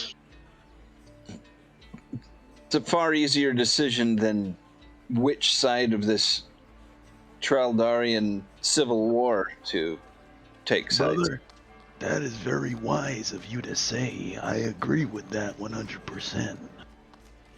My father always told me, when you do not know what to do, find demons in basement, kill. You may feel better. Hey, lady, come here. She's like, you see that she's been escorted by the innkeeper. You guys could help me, please? Perhaps. There are demons in my basement. No problem. No questions asked. We will remove. We specialize in this, getting rid of demons. I hear at the night they call my name. That's so scary. We are the. Do you know who we are, ma'am? I remember you. I saw you yesterday. You're the big pink man. Yeah, I am. Big and pink and hairy. That's right. I am Mikey. I'm a champion of peace. I'm looking for that belt. Either way, yeah, you say you got demons that you need someone to take care of. Yeah. I do. I don't want to go in the basement by myself. It's spooky. Dark is scary place. Yeah, it's okay to be afraid. That's how we overcome things. Yeah. Don't worry, ma'am. It's okay to be afraid. We have people to help like us, yeah. Okay, you can see that the innkeeper is nodding in appreciation that you guys are willing to take her request seriously. Demons. Now, we should talk about our fee. I'm surprised Stanhausen hasn't brought it up yet. I'm a poor widower. I don't have any money, and my poor all belongings are stuck in the basement, and I can't go because I'm scared. Oh, are you friends with this guy, this innkeeper? Oh, he's the guy who gave me the scraps from the kitchen so I can leave. Oof. Oh. Please don't So- ask me money. I don't have any money to give you. Do you have a lot of friends, like neighbors you talk to and gossip with? Yes, everybody Okay. knows me. I'm good wife Tanato. I'm Okay. a nice lady. I never hurt anybody. I promise, sir. Never hurt in my whole life. So I think we're gonna do this one like kind of pro bono a bit, and you just make sure that you know you tell everybody about the good thing. The demons are gone, and You do this for me. I will tell everybody that. What's your name? these guys right here, these are champions of peace. No. Your name. Oh, Stanhausen. I will tell everybody Stenhausen is a good man. Don't say that. Don't maybe say that exactly. Wait, I'll get you some notes, bullet points, and we'll work it out on the back end. Sounds good. Sounds good. Whatever you say. As long as you get demons out, I will do whatever you say. You say very evil, very famous. Stanhausen helped. I will say that. Very evil. Very helpful. Yeah, that's all right, I guess. It can be evil and helpful. Necessary evil. That is Stanhausen. Necessary evil. Okay, I think we're gonna call it a day with the party formally accepting to apparently go after some demons in the basement of an old widower. So we'll see what happens next if there is a basement and demons. But stick with us. I hope you guys had fun. This was 20 sides to every story. Please stick with us. There's plenty more excitement today with Storm King's Thunder and a lot more on the menu for the coming weeks. Thank you for sticking with us. It's been a pleasure. See you all soon. Thanks, Gabe. Thank you. Thanks, Gabe. Thank you. Thank you very much.